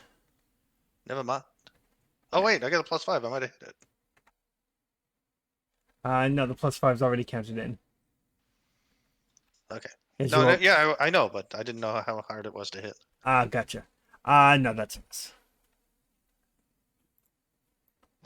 It's at least a 16.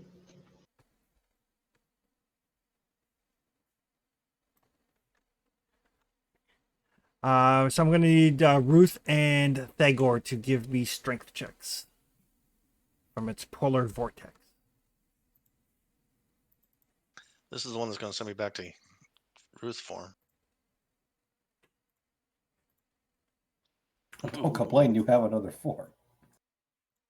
It's awesome. Has got 50 hit points or something?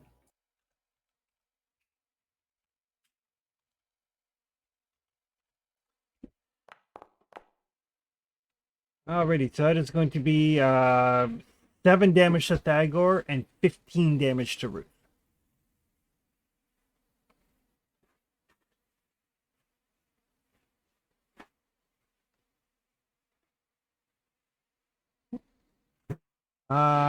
Jinx is up. Okay.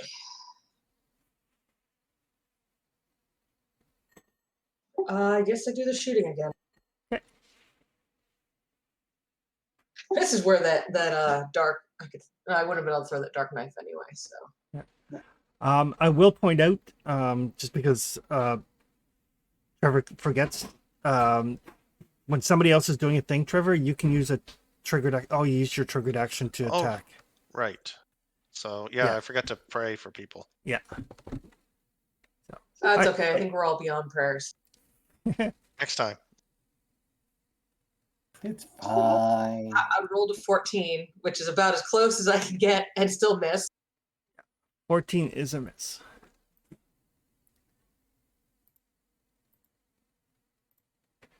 So, end of the round, I am going to need Ruth, Thagor, and I think Sif. Oh, Sif is out of range. Actually, everybody's out of the range of the cold. Did Sif get to go? She did. She missed. But yes, you guys are just out of the reach of the biting cold from it.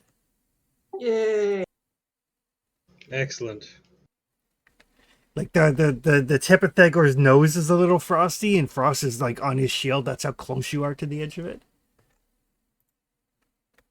But How would I know the difference? everybody can decide if they would like to be fast or slow.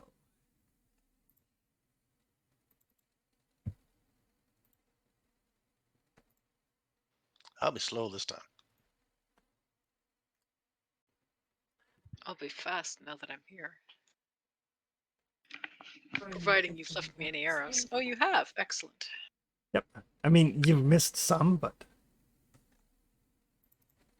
Oh, I have no doubt that if she's been firing arrows, she's been missing. God damn it! Did you not get a second quiver again? no, Sif has like 30 arrows. No, I don't. I have 26. Yeah, you started with 30. All right. So I think Sif and Thagor. Ah, fuck. All right.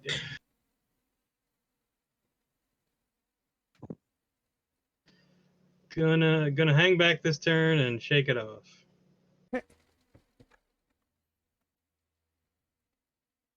I'm going to fire at it. It is marked, so you do get the one boon. Oh, excellent.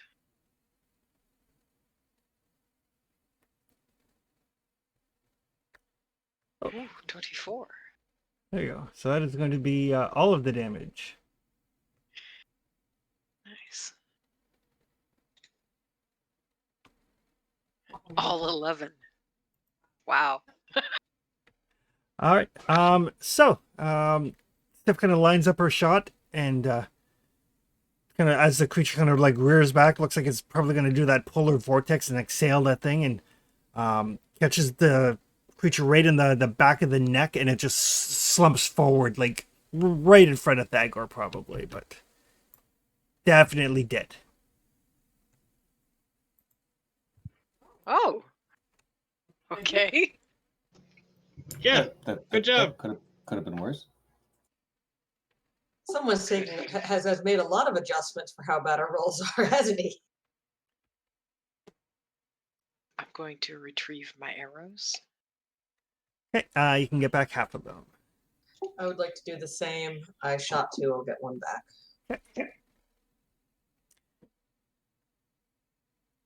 You like to warm up by the fire. All right. That sounds like a lovely idea. Just so you know, it is a house we have lit on fire filled with dead bodies. Just so you know. Well, we haven't quite filled it yet. Still working on that part. We might just light a different house on fire for the rest of them. I don't know. I just toss them in. You were in the process of filling the house with dead bodies. Yeah. Huh. Probably 5 or 6 in there.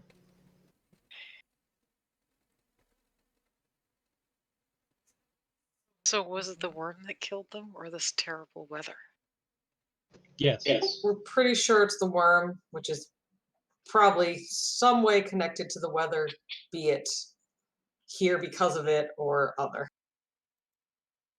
Yeah, everything she said is true. Yeah, I'm pretty sure bad weather brings worm. Worm kills people. we kill her. Yep. Is it one at the top center of the building that's on fire? Okay. Thank you. Yep. Grab a corpse and chuck it in. I'm gonna try to patch myself up a little bit with my first aid kit, which is half my healing rate, Half your healing rate, yeah. because at some point soon, because that spell's wearing off.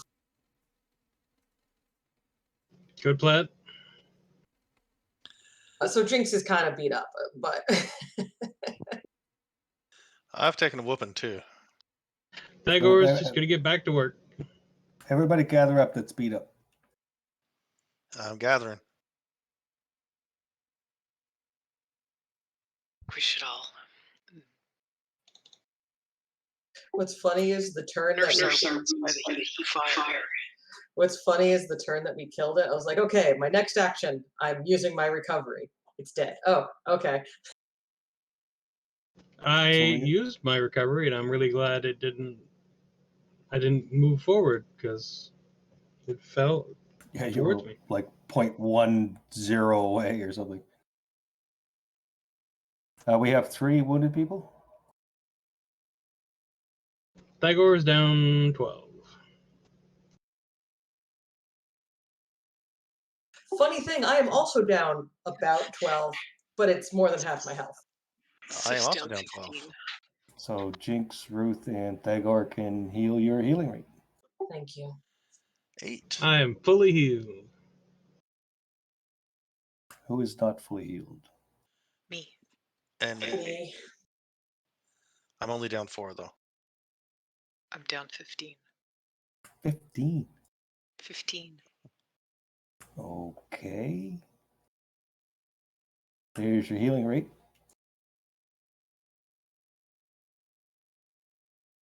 I'm down. Or half healing rate, sorry. I'm down 10, but I've been in worse situations. So I'm okay-ish for now. You're down 10. Yeah. So there's your healing rate. Who's left for damage? Your wizard's a cleric. I still have 10. Note that the greater. Did you mean to cast greater cure for that one? Because that's up to 3 targets you can touch. You touch each target. Does it say 3? Oh, it does say 3. Okay, so everybody with the greater heal would have got half healing rate, which would have been 2. So that's fine. Greater cure. We heal equal to our healing rate. Healing rate for 3 people that are injured. I don't have any insanity. Thagor is no longer injured. Anybody else left with?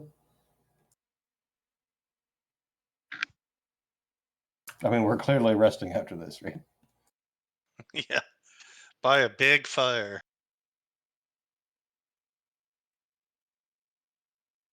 The only thing I have now is I corruption. mean, it's probably the safest place we're going to have to rest for a while. So we're all healed up? For better or worse, yeah.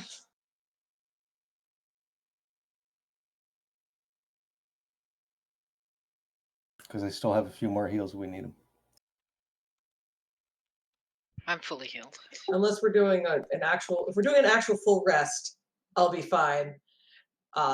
If we're not doing an actual full rest, I'll just hold on to the damage I've got because it's minimal. I'm worried about these dice I'm seeing rolled. You and me both. The dice won't kill you. The mother Frostwear, she'll kill you.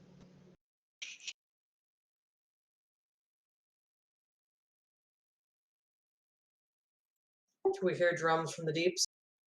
No, but as you start to burn the bodies, you can see the spirit that led you to this village in the first place, as well as some others that kind of like materialize. I mean, they're still transparent, and then they smile at you, and then they nod, and then they disappear as their bodies are consumed by the fire. Nice. The last one to disappear is the one that led you to this village, and just before it disappears, it kind of points towards the kitchen cabinets and nods. Of the building, burning building. Well, of the because you're doing this in. No, actually, yeah, this is the house with the blue door, right? No, it's not either. This was the house with the blue door down here. But yeah, they will lead you to their house before they disappear, and point to the cupboards and nod. All right, well, take a look into the cupboards. I will probably have to climb on top of the counter to do so, but I'm short and used to that. So in the like the equivalent of the junk drawer that everybody has in their kitchen, Yep. You do find a very ornate looking but still piece of costume jewelry. Kind of like high-end costume jewelry. Which is still expensive. Yes. And a screwdriver and a handful of twist ties and Also, potato masher that some stuck reason. halfway. That actually jammed the drawer as I was pulling it out. Probably a couple of screws. That's why I keep Probably my 2 sets of keys. You don't know where they go to. yeah. None of that stuff is magical, but the necklace is to Bismarck's senses. All right, now what are we not gonna do with this? Well, clearly we're not going to give it to Sip because she turns into an insane person and shoots her friends. Well, I was thinking not just ram it onto somebody's throat and see what happens. Harsh, maybe, but not incorrect. I wasn't going to be quite so particular about it, but Well, if I have time to study it, then maybe I can figure out what it is. But sure. the quick way is to jab it on someone's neck. The slow way is to let me spend some time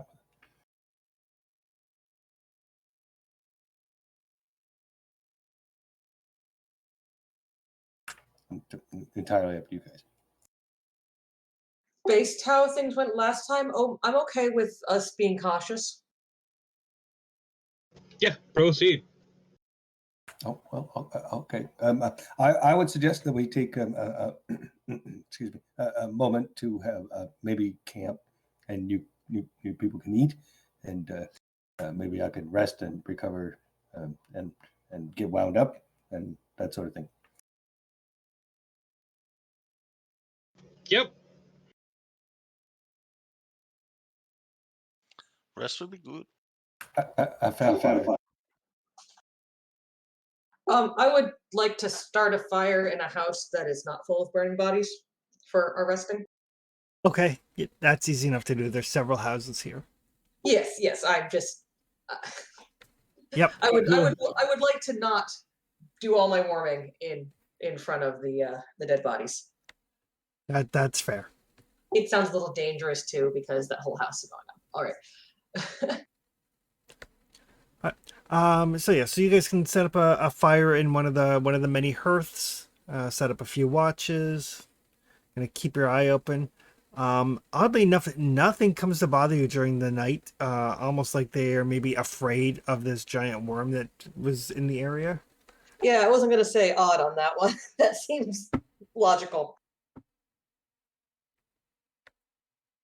So everybody can recover half their healing rate and recover all spells. Excellent. And Does the worm deflate into? it's still pretty solid. Huh. Bismarck, you can make an intellect roll with a boon.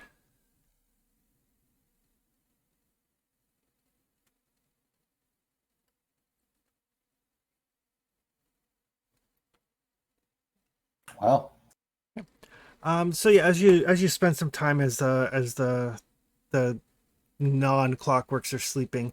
Spend some time looking over this this necklace, and it has some runes inscribed on the back, which tie it to the school or the tradition of teleportation. By the time morning comes around, you've experimented with it enough that you know that whoever is wearing it can do like a short range teleport, no more than a couple 100 feet, and they have to be able to see where they're going. That's not nothing. And it is usable once a day. Okay. So yeah, it's once per day as a triggered action. You can teleport to a location you can see within 100 meters Oh, it's a triggered action. as a triggered action. Oh, that's awesome. Thagor could use that, I'm sure.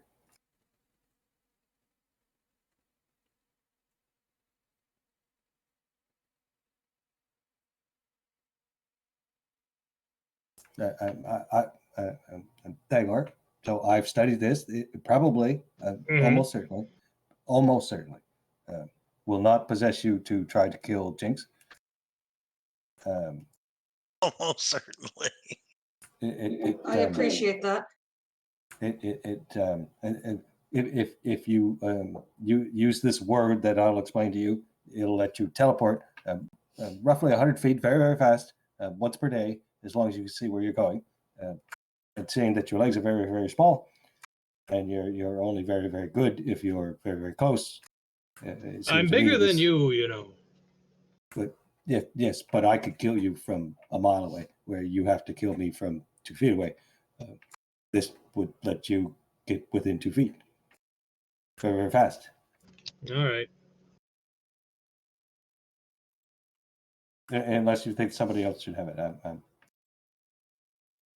Oh, I'll give it a try. But if it makes me evil, I'll kill you first. Well, I don't know. It usually goes after Jinx. These things, traditionally, from my experience. But I'm only 3, so Trying to break the trend. all right. I thought about giving it a Sif, but Sif can't hit anything with her flail. So Yeah. I know.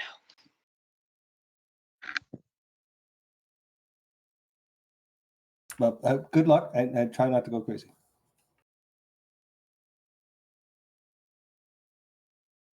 I'm 95% sure you will. I'll let you know.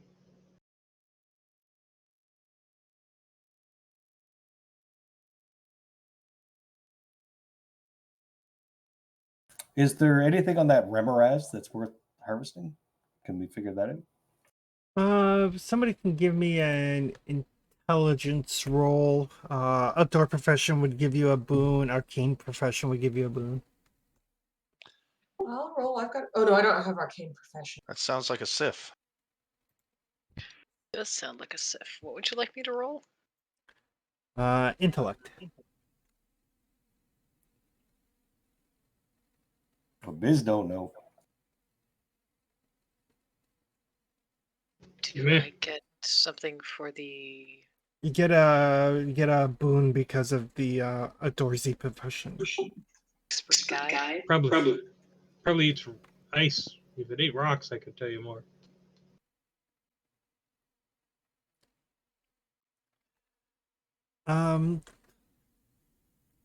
The armor plates on the outside might be worth something.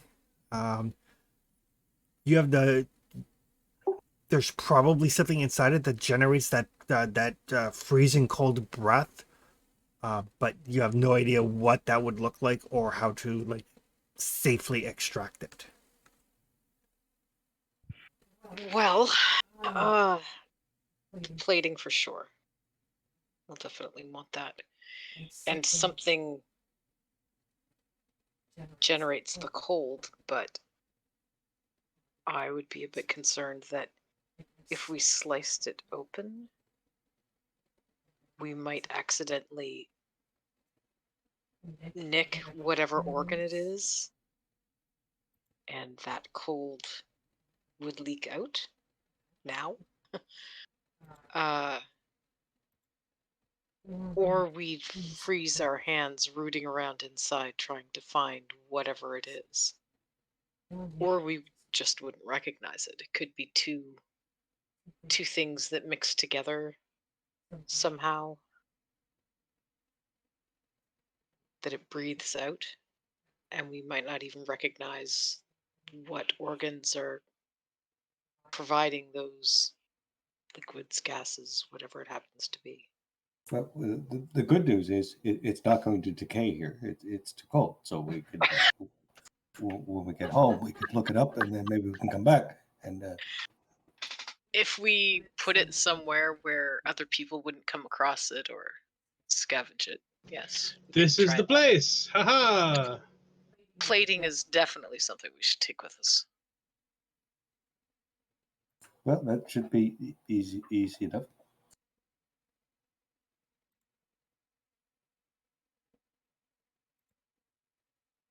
And yeah, I mean, I have a pick for a tail that should be able to get through plating, right? Yep, between you guys, you can easily get some of the plating. Make a nice shield for Thagor. Oh, maybe. I'm pretty sure this place is not a tourist destination, even when it's warmer.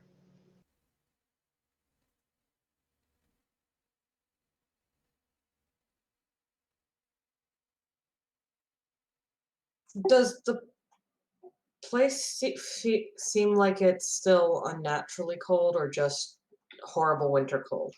No, it still seems unnaturally cold. Mhm. And hasn't been getting colder as we've been traveling this way? Yes, it has been getting noticeably colder as you've been traveling northward.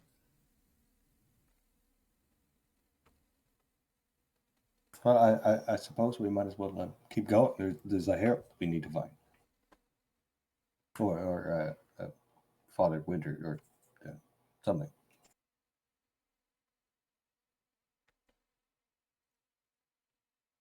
Ready? So you guys kind of pack up. The temperature is it is still quite cold, but the weather hasn't kicked up. I mean, you guys are high enough now in the mountains that weather is not really an issue. With Sif's expert help, you can easily go, okay, we were headed north. Sif's like, that way's north. Just instinctively knows. Yeah, I can always find north. And you guys head out. Probably the better part of a half day's travel, and you get to the point where like every couple of like every mile or so that you travel, you can feel the temperature dropping. I will need everybody to give me strength rolls with a boon.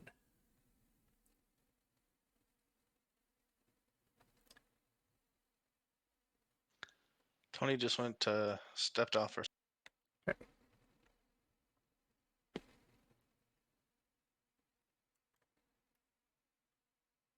Thank you for that boon.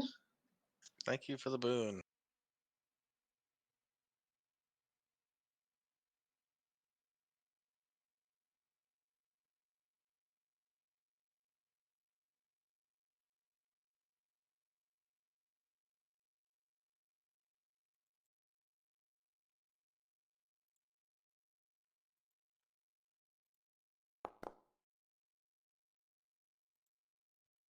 Yeah, I'll roll for Bismarck. He's enough. All right. So yeah, the cold is biting, but you guys are prepared for this, so it doesn't slow you down too much. And you start to descend. Like you kind of climb up what you anticipate to be the highest peak. And the way that the light is hitting the snow and the ice sparkles almost like stars and seems to outline a path.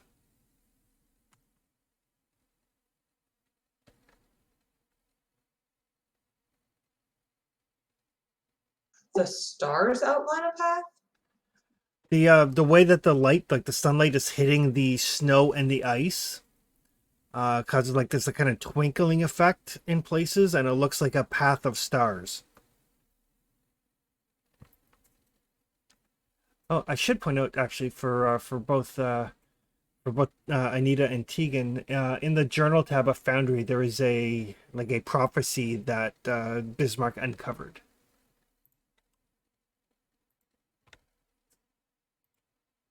It's true. Thagor's very unhappy about it. Was that the queen thing you posted? Yes. That starts off at the highest peak. The stars made solid, lighting the path. This is it.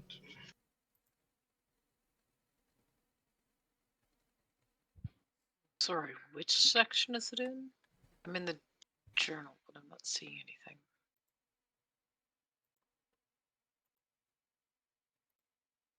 Yeah, I'm just seeing who uncovered it? Oh, it just appeared. Thank you. Path of suckers. This way. So, fortunately, we seem to be on the right path then.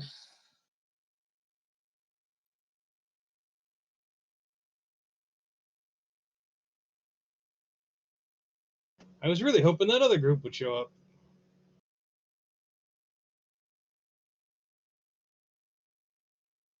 You never know; they might spur of the moment. Heroes are heroes, right? Who is Animaloy?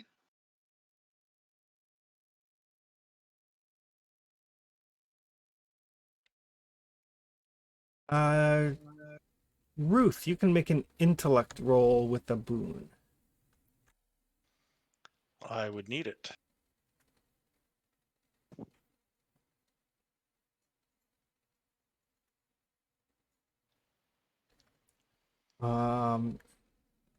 Those other religions that aren't at all right about anything, they do refer to the old man Winter by the name Enemoy, kind of interchangeably. So that's like his proper name as opposed to his title.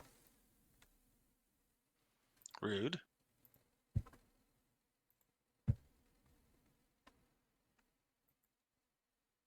All right, I will explain that. Fortress of Glass and Bone. I don't suppose that's one of the names of the heralds, though, right? It is not. Yeah. Okay.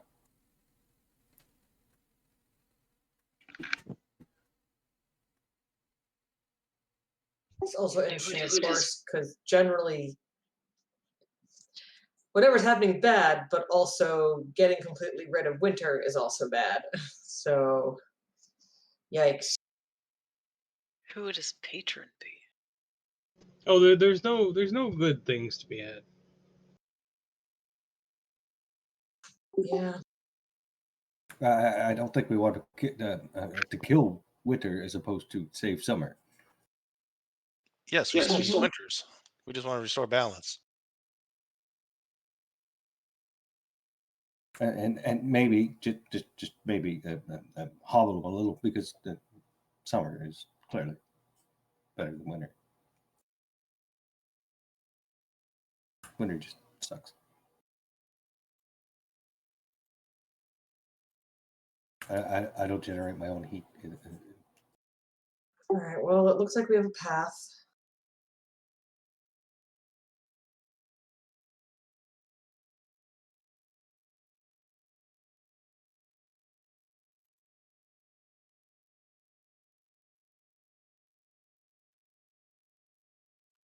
Right. So as you follow the path along,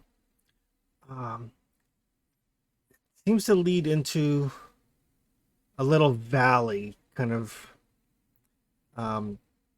just past the mountain peak, kind of like down the other side, almost hidden from view, possibly not even necessarily on this plane. And a couple things draw your attention. One, there's this weird feeling as you follow the path, like maybe you're not on Earth anymore. And the valley itself is dominated by the ruins of a citadel, all black stone and glass, and just like thousands, if not hundreds of thousands of skeletons and bones long since dead. In the remnants of the courtyard of this black stone citadel, you see a shimmering blue field, like a dome. In the middle of it, you can barely make out through the glow of the dome a young-ish, like maybe early 20s, humanish female, long flowing red hair, naked as the day she was born, and patrolling around it, a wolf, probably about the size of the worm that you fought. Almost like it's patrolling or protecting. Think we found the fortress of glass and bone.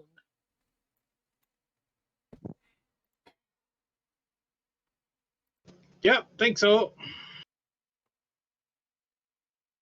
Then I guess maybe we're unfortunately maybe we're the heroes in this prophecy.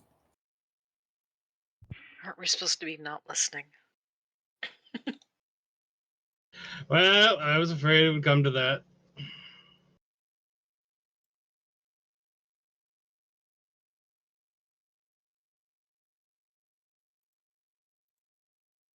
He's awfully big.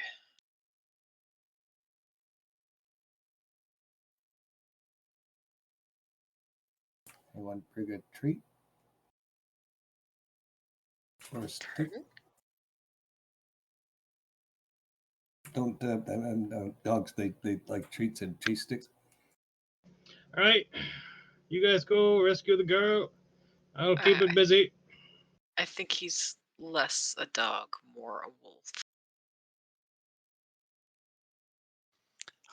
Before we do that, I should cast some spells on you, right? All right. We should all cast some spells. Wait, are we assuming that she's the queen or that she's a guard? I think Yeah. she's probably the queen. I make a perception or something. Ruth, you recognize her like right away. Like immediately, that is the Queen of Summer, or at least her avatar.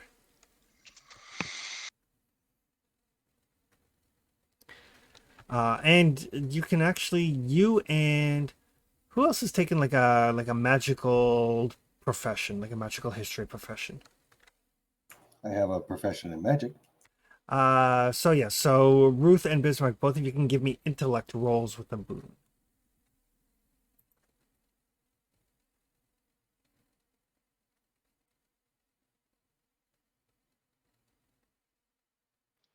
Never mind. Okay, Bismarck, you have read books. You have heard of this particular creature. This is oddly enough a fey creature. This giant wolf. Actually, no, wait, my bad. It is a monster. I was thinking of the wrong creature because I changed creatures partway through. But you've read of this. This is a creature known as a Fenrir. Keep your hands away from its mouth. Exactly. Its jaws are capable of severing limbs. I will pass that along.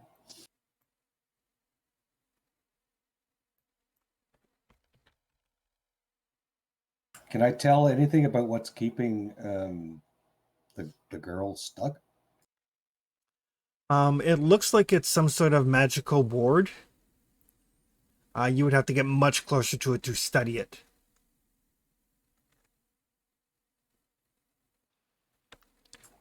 All right, so maybe I'll try to free the lady, and you guys kill or fight the vendors thing. Right? Everybody got their spells and things cast.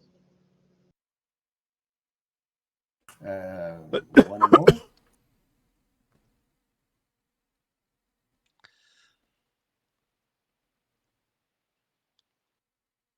Who else attacks with strength besides Thagor?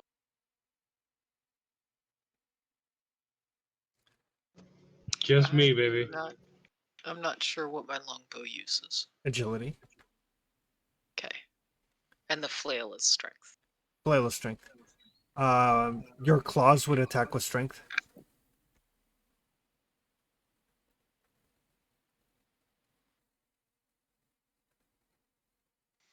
So I have 2 bear spirits, and Thagor's getting 1. Whoever else wants the other one can have it. Are we doing this before we attack everybody? These things only last for a minute, so I got to do it while we're in combat, I guess. Yeah, go. Are we ready to go? Put the second on yourself. Yeah, after I turn into a bear. Wait, wait, you said that there was a ward. Was it like a ward that we can see, or is it just there's a general warding spell on her? You see kind of the shimmering blue part around her? Fair enough. Yeah. Look, I have fetch. I had to ask.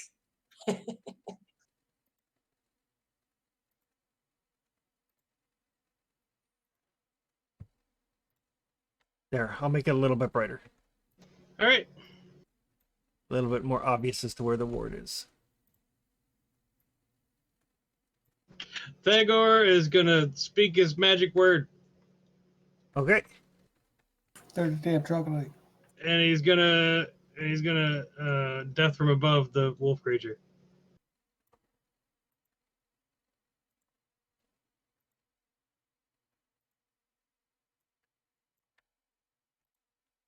Game on. Alrighty. Everybody can Dwarf decide. bomb. Everybody decided they'd like to be fast or slow. Yeah, I'm fast.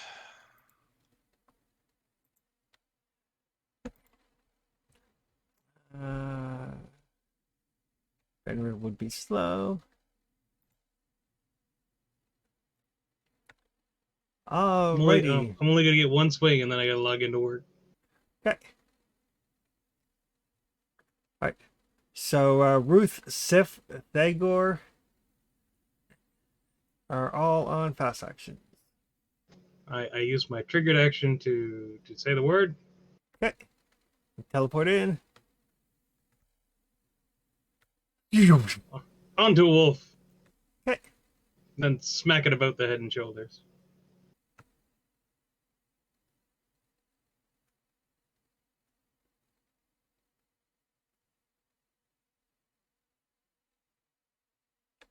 $20. Ooh, 20 is a hit and does trigger your forceful strike as well.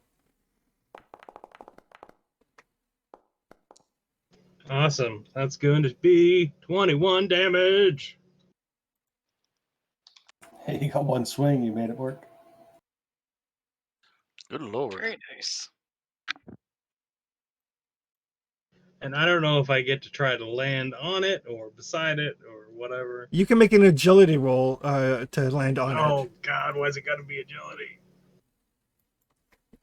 Come on, it's comedic. Ah! Ride 'em, wolf boy. All right. Yeehaw. Thank Good you. luck, folks. Thagor lands on top of done. it. Okay. Ruth and Sif. I'm going to shoot with my bow. Or try. I'm going to mark it. Okay. So that will give you a boon. Yep.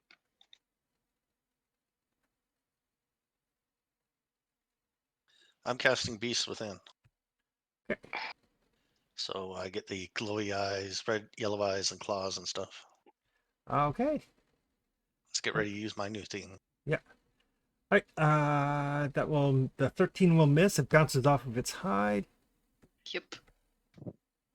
That will bring us to Bismarck and Jinx. For a jinx. I Yeah, I'm gonna do a range thing at it. Okay.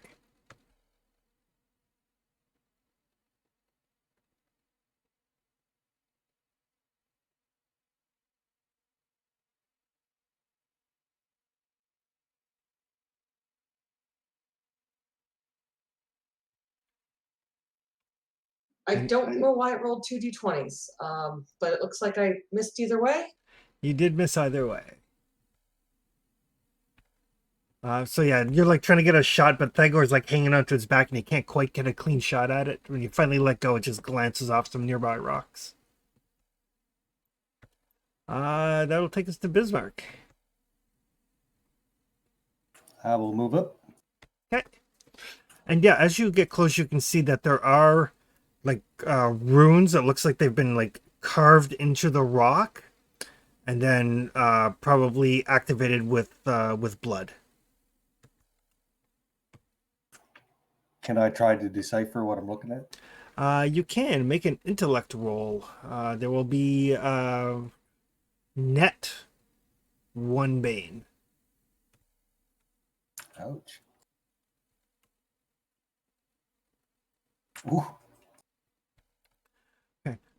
Yes, it's definitely it's very very old magic, like very old. And the only thing that you've seen anything very similar is in that that book that you picked up, that you've been perusing during the nights. You're pretty sure. You're pretty sure that you can break this. The only downside is it does require blood. How Nice much Ice blood? Changeling doesn't help, huh? Yeah, WD-40 is not going to do the trick. I don't happen to have any blood. What about Ruth? Does her being plant not really help? Not sure. But yes, Bismarck, you're pretty sure that you can break this ward, but it's going to require blood. You don't know if different types of blood are more effective, and you don't know how much. Sif, I'm gonna need you up here.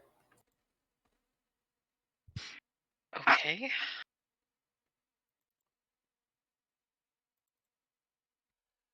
Fenrir, on the other hand, he is going to try to snap around at Thagor.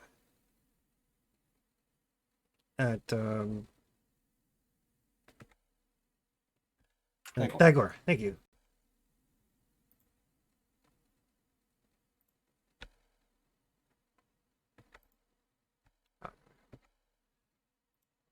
Uh, we're going to give him Banes because of Thagor's positioning. So that is only a 13. So yeah, it's like trying to like snap around, but Thagor is like on his back, and it can't quite get its teeth into him.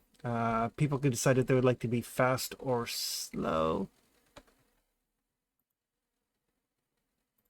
That's why I move her. Fenrir would like to be fast. Thagor would probably stay on fast. Okay. Ruth and Thagor are up. Let's try that pounce thing. Can I use all my hero points? Sadly, wrong game. But you can definitely use pound. Well, I don't think it matters. Hold on. So yeah, so you pounce forward. You do get to move up to twice your speed, so you can place yourself wherever you would like to. I can't be in that field, right? You cannot be in the field. You actually physically like are repelled by it.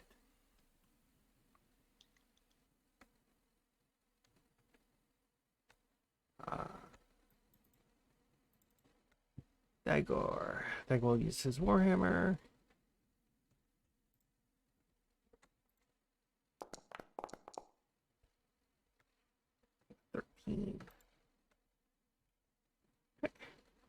Fenrir. Fenrir will try to bite.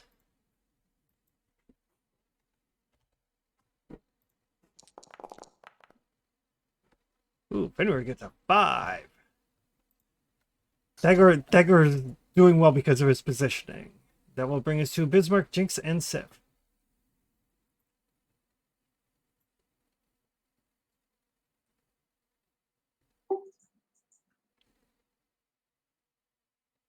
I gotta wait for Sif. So I am apparently going to.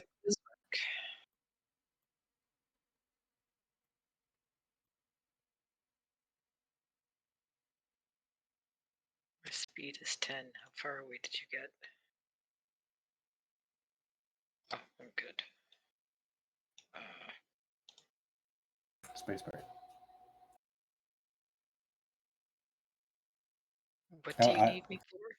I don't have time to explain. Just hold still. I need you to bleed on this rock, Okay.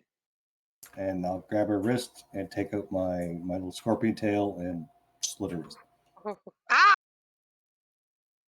I think slitting them is a bit much.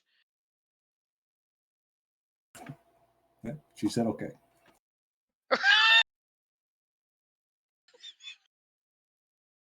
We're looking for spray here. Evidently. Okay. So how much damage did you just do to me? I have no idea. How much damage would you like to do? How much damage can I do? I think more is better here. I know I have to Ouch. heal it later, but I can do max 8. So So Sif takes 8 points of damage, and the blood just like gushes onto this rock. and I'll start my incantation and try to hold her wrist pointing towards these sickles.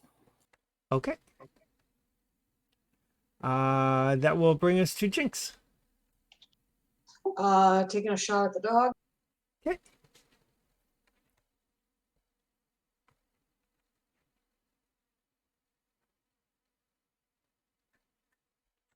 Uh, 16 is a hit.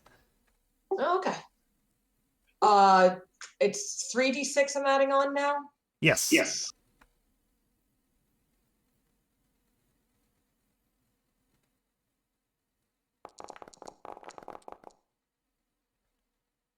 So 18.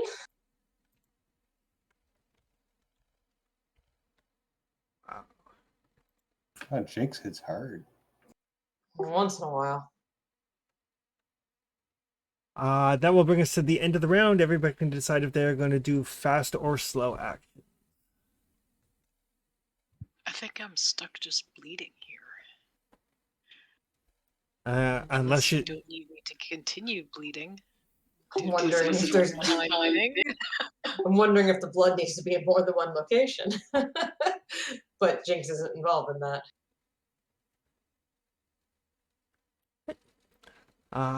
So yeah, unless Sif decides to do something else, she is stuck there. So that will leave us with Ruth and Thagor. I will attack.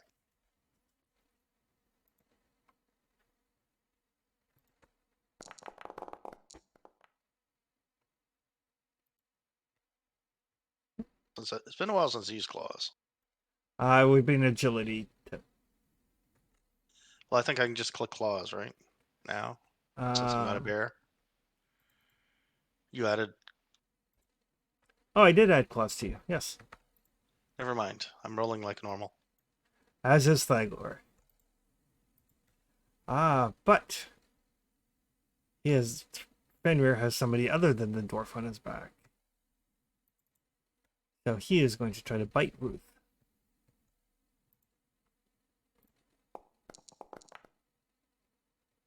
That is a 20.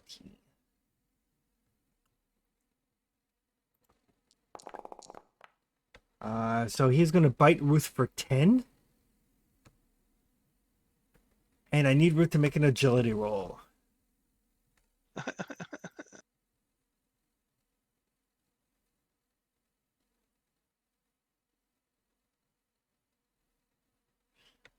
So that he just like lashes out with his jaws just very quick, and he nips, and you like pull your hand back just in time, so your hand does not get severed, But I still take 10 damage. but you still take the 10 damage. Quick, go bleed on the runes. Unfortunately, I'm a tree. I Oh, can can we make sap on maple the syrup wounds. out of you?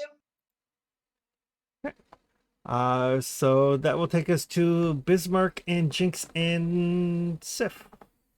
Well, Sif is still bleeding, I think. So Yep, I'm standing here bleeding until he tells me otherwise. has anything happened yet? Okay. So Sif, you take damage equal to your healing rate.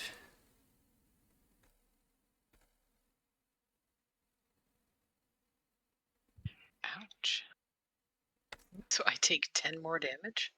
If that's your healing rate, yes. Ow.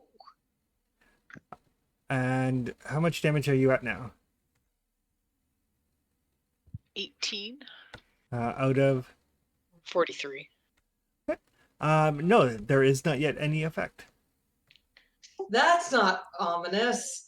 Right? That's a bad feeling right there.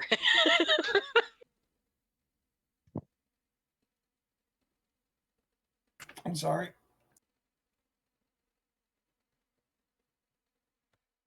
Bismarck, you can make an intellect check with a boon.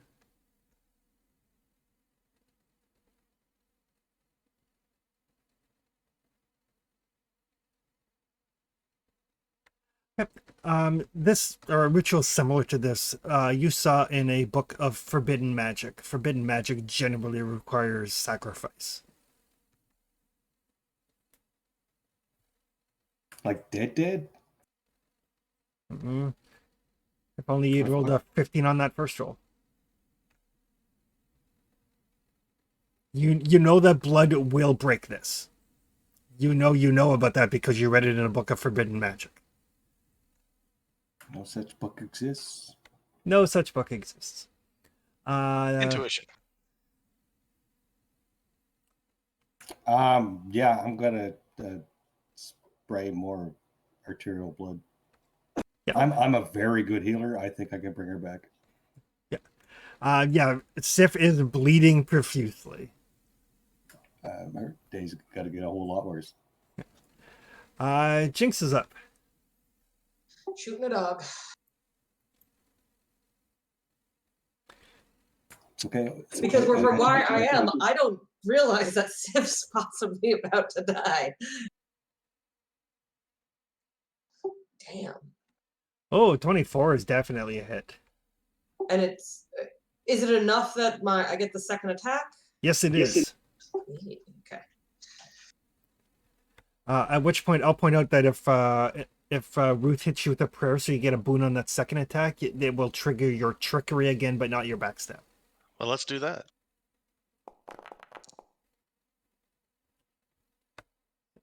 It looks like I did 11.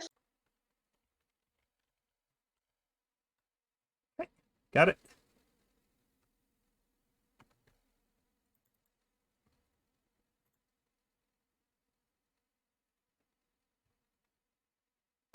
Yeah, and if there's a prayer thrown at me and I attack again, that means I get a boon. Correct. And you said there is a prayer going out? Yes. Yes. Yes, All there is. right.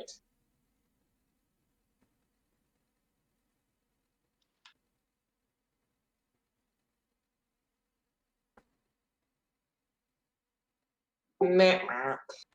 16 is still a hit. All right, so it's So it's the base 1d6, and then the 1d6 from the trickery, and then the 1d6 from the dirty tricks. So it's 2d6, not 3. And I don't know why it's double re-rolling. no, no.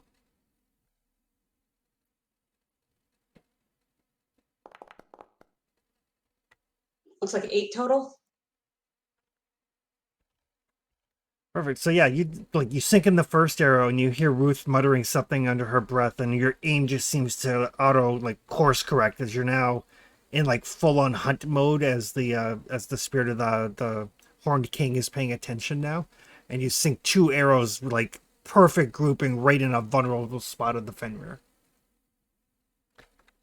Horn King's in on this fight too. He doesn't want endless winter. He does seem to be paying attention, yes. That'll bring us to the top of the round. That will give us Ruth, Sif, and Thagor.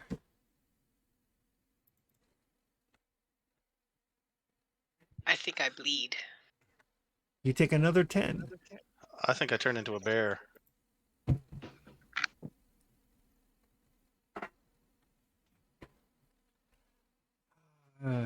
Thagor has Spirit of the Bear on him. What is I just looking to get over half?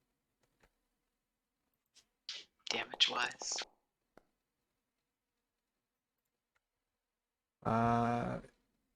As you start to bleed, as you kind of pass that threshold where you can feel it now, you're starting to get lightheaded. You're starting to get woozy. The ward starts to fade slightly. Oh dear. It's okay. I got this. It's just I don't feel trust, so trust, good. trust. I need to sit down. I shall kind of drop onto one of the rocks there.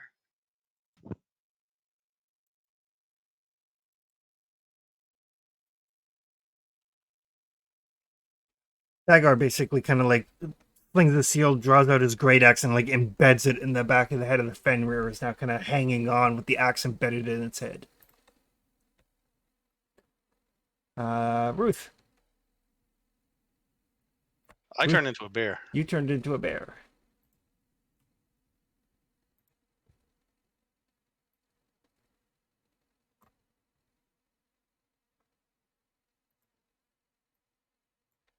Fenrir. The Fenrir is going to reach around, and it's really annoyed at this dwarf now.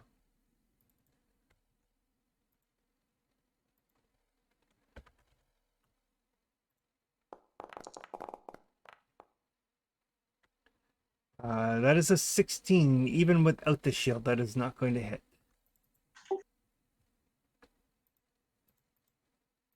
That will bring us to Bismarck and Jinx.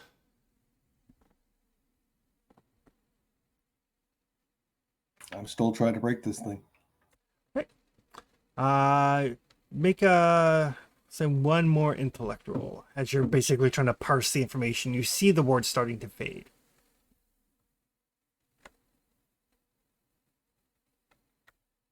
All right. So with the 16, you realize that when the last drop of blood has left Sif's body, the ward will be broken.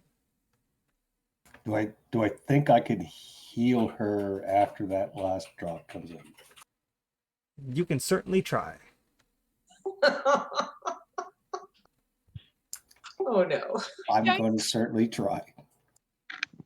I just like to point out that if you can't, that means the only character deaths that have happened That's right. both happened to Involved in me. Anita. Yeah. And And we wouldn't want it any other way. Gee, thanks. All right. That will bring us to Jinx.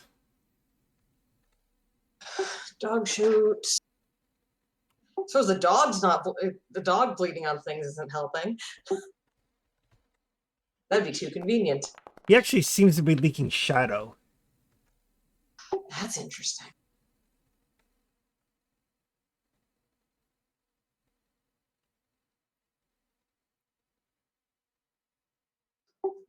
Dice, what the fuck? So I either rolled really well or really poorly. This Fortunately, game's kind of like that. Yeah. the first one is a miss. Yeah. That will bring us around to the next round. Sif, you're going to take another 10 points. Oh boy.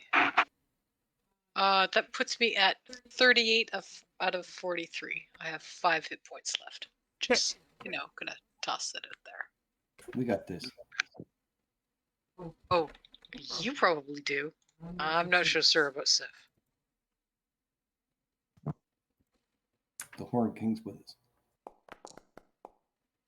Sif is also awfully trusting, considering she's not screaming for us to save her. Nope. I do believe in the old gods, so here's hoping.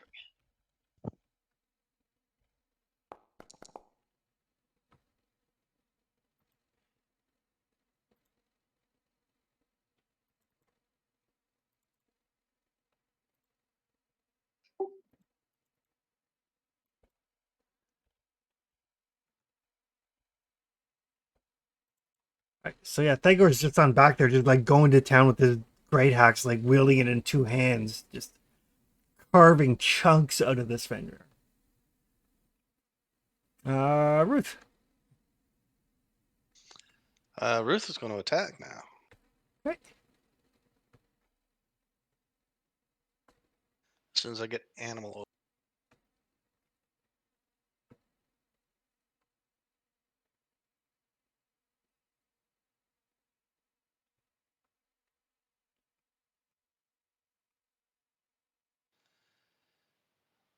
Oh, I love that +5. Is that a hit?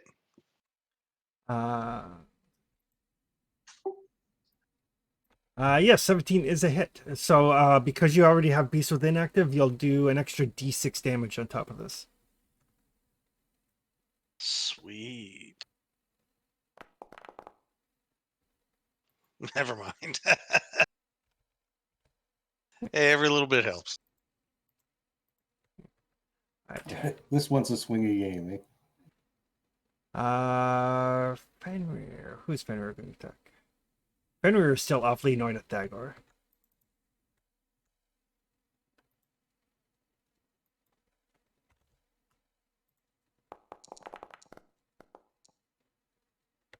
Uh, 17 will hit Thagor because he doesn't have a shield currently.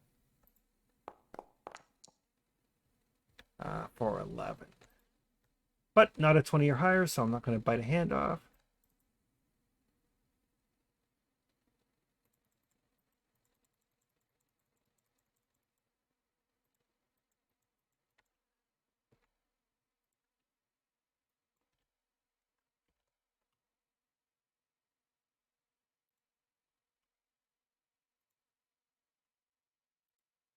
That will bring us to Jinx.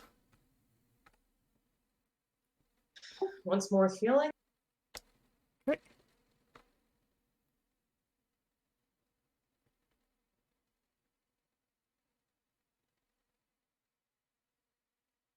Holy shit. Woof.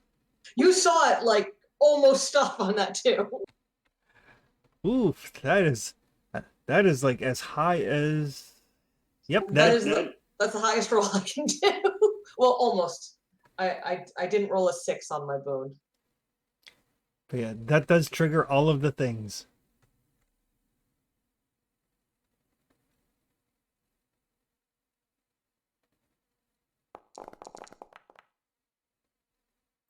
So it looks like 16 damage, and I get an extra turn.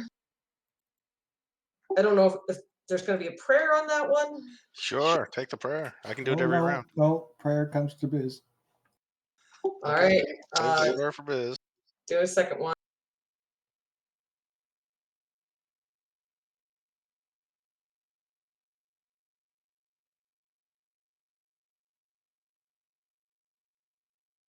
Oof. So, how would Jinx like to kill this big giant wolf? Nice. I guess the damage doesn't matter. So Thagor's still on its back? Yes. All right. So we've got this snarling, snapping wolf that's bleeding shadows along the perimeter of this slowly dimming ward. And the arrow manages to catch the wolf mid-snap, going through going clean through and just narrowly missing Thagor for the extra theatricality of the moment.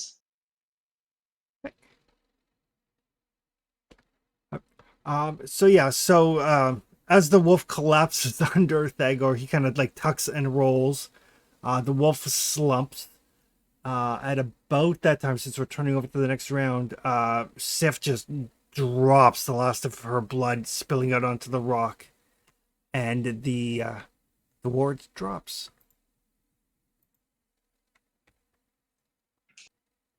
I will immediately cast Greater Cure, calling for Ruth's blessing.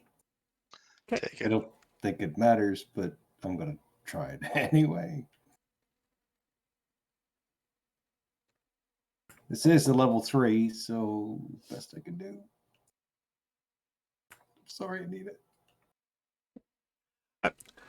So as Bismarck reaches out, you feel the energy start to flow back into your veins there, Sif, and the wound on your wrist closes up.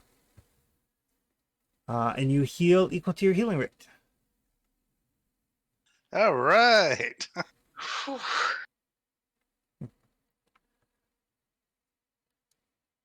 And in the middle of this thing, this woman stands up, and all of you, like even Sif, whose eyes are just kind of fluttering open, can barely see.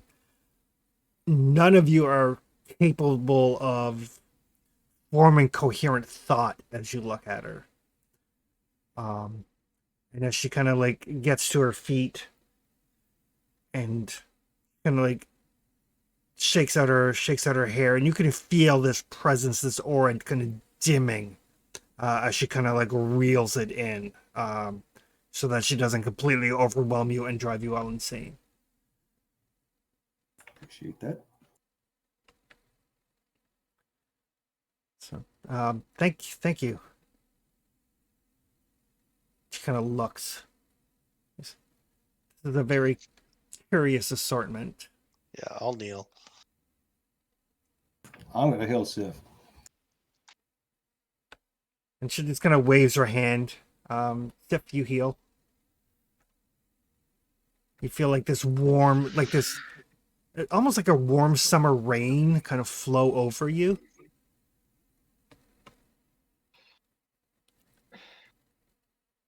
Heal for how much? All of it. Oh. Well then.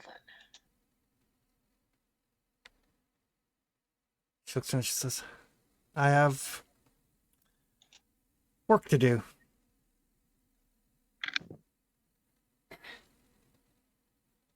Yeah,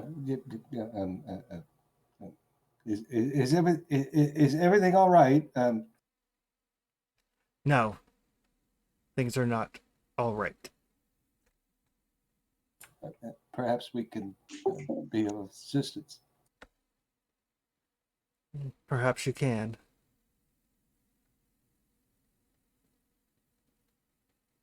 The one who aided my opposite. He is the one that instigated this. I have much work to do, but you must find him. Do you happen to know where, who, what it is? This is one of the many demons, one of the servants, but a ambitious one. Harold. Yes. He is awaiting the arrival of his master. But before his master arrives,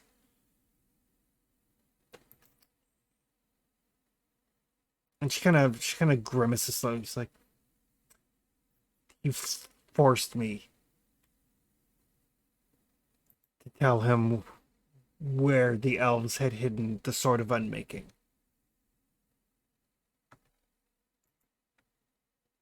He has gone to seek it out so he can greet his master." Great goddess.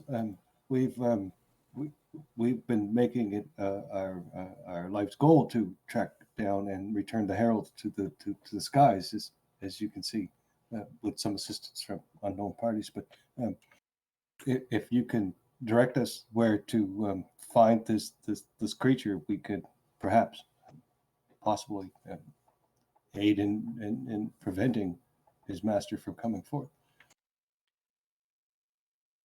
Perhaps. There is no outside agency that returned those to the sky. They merely finished their jobs.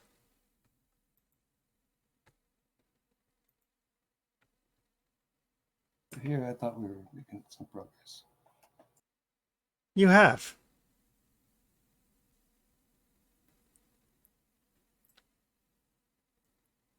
The Sword of Unmaking is hidden in a vault in Alfheim. Ooh. This demon, this herald, is on his way there.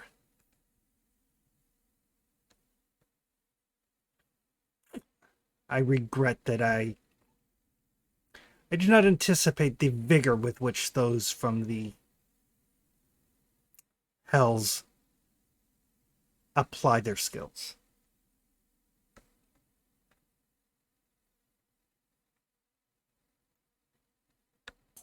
Can we help in your recovery? I've recovered enough to do what has to be done.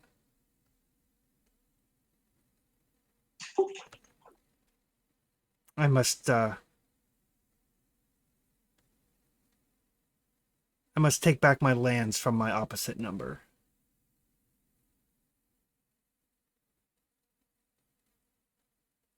If you wish to assist, you must find this herald before he finds the sword. And Bismarck, you can make a intellect roll Okay. with Any the. boons? Do you have any history skill? I don't think so. You can definitely get one boon. Actually, you're a spellbinder, so you can get 2 boons. 2 boons, all right. Since spellbinders are all about magic weapons.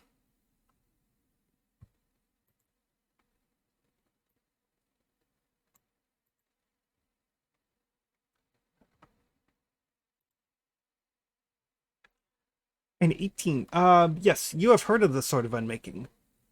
The Sword of Unmaking it does what the name says.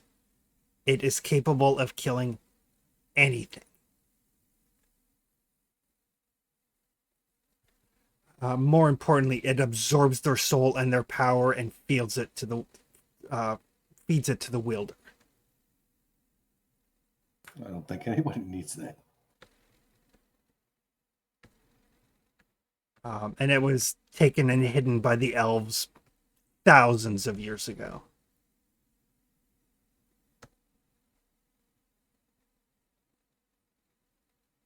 We certainly don't want a herald having that. More importantly, you don't want a herald who may use it to kill his master and usurp the throne. Well, yes, that's true.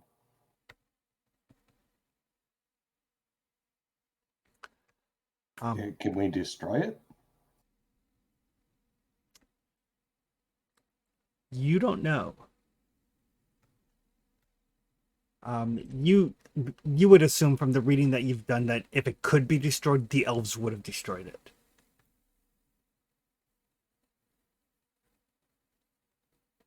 I'll ask the goddess. It cannot be destroyed. Fair. The best that can be done is hidden and protected.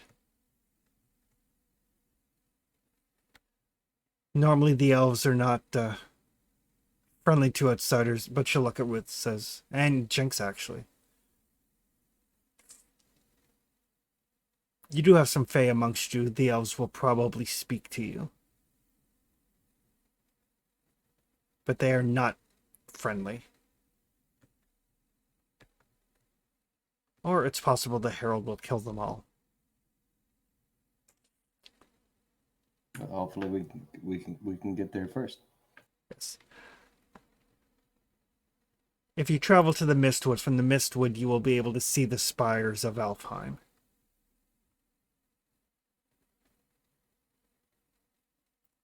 She kind of waves her hand, and Sif and Ruth, since you guys, and Thagor, since he's got an outdoors profession as well, the three of you very clearly get this image of the Mistwoods in your head, like you've been there, like you've traveled there, like gone to the store to get milk. Cool. Oh, the Mistwoods. Right. The Mistwoods are where the elves exited this world. It is the one place where you can still reach them.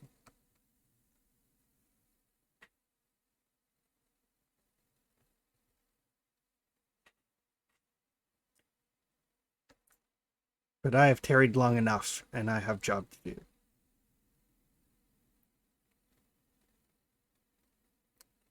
And as she says that, she kind of discorporates into like this just blinding beam of sunlight. As she does, all of you feel like all of your woes, everything goes away. Even the corruption that some of you have, you feel it just get burned out of your soul from being in her presence. Oh, that's good. Good. Are we healed too? You are healed, your insanity goes away, your corruption is cleansed. You are essentially as whole as you were the day you were born, sort of thing. See, I don't know why anybody would worship these new religions when we get something like this around. Right. I feel like I was born yesterday.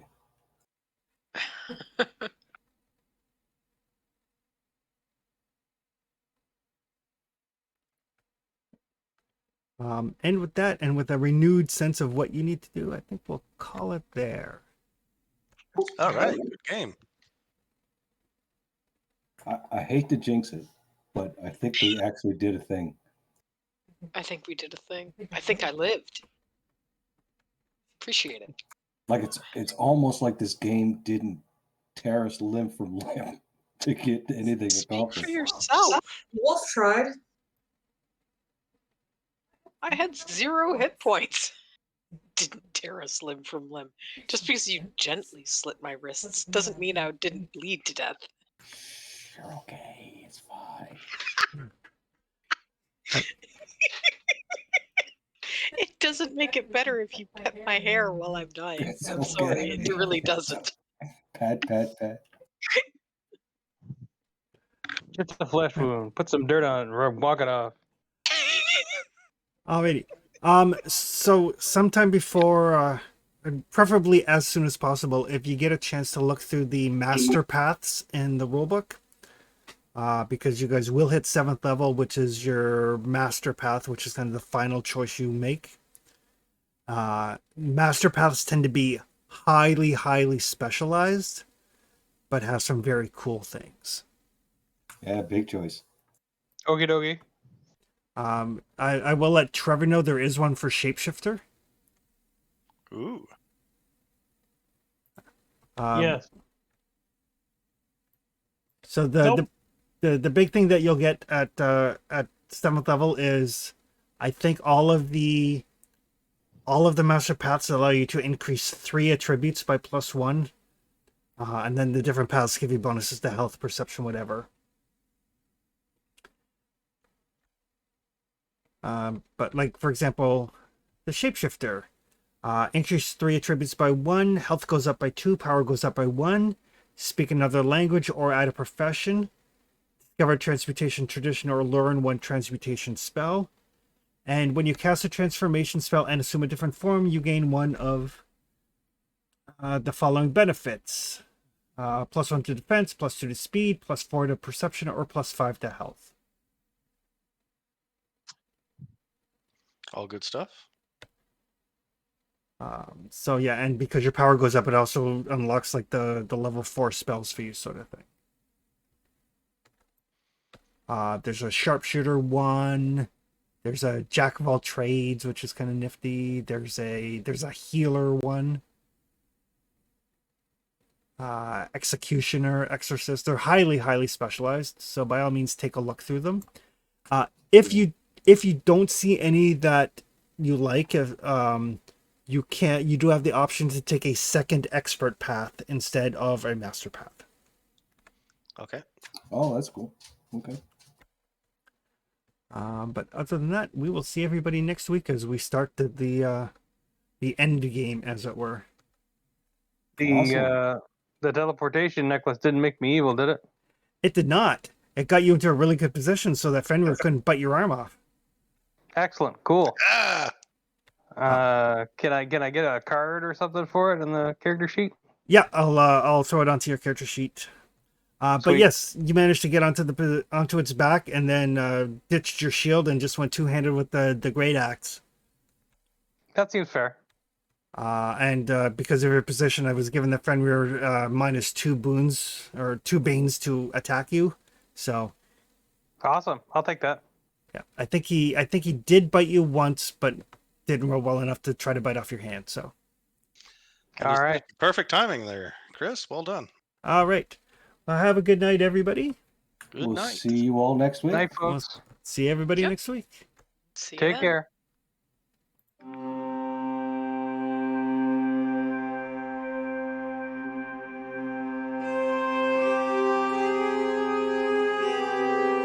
Thank you.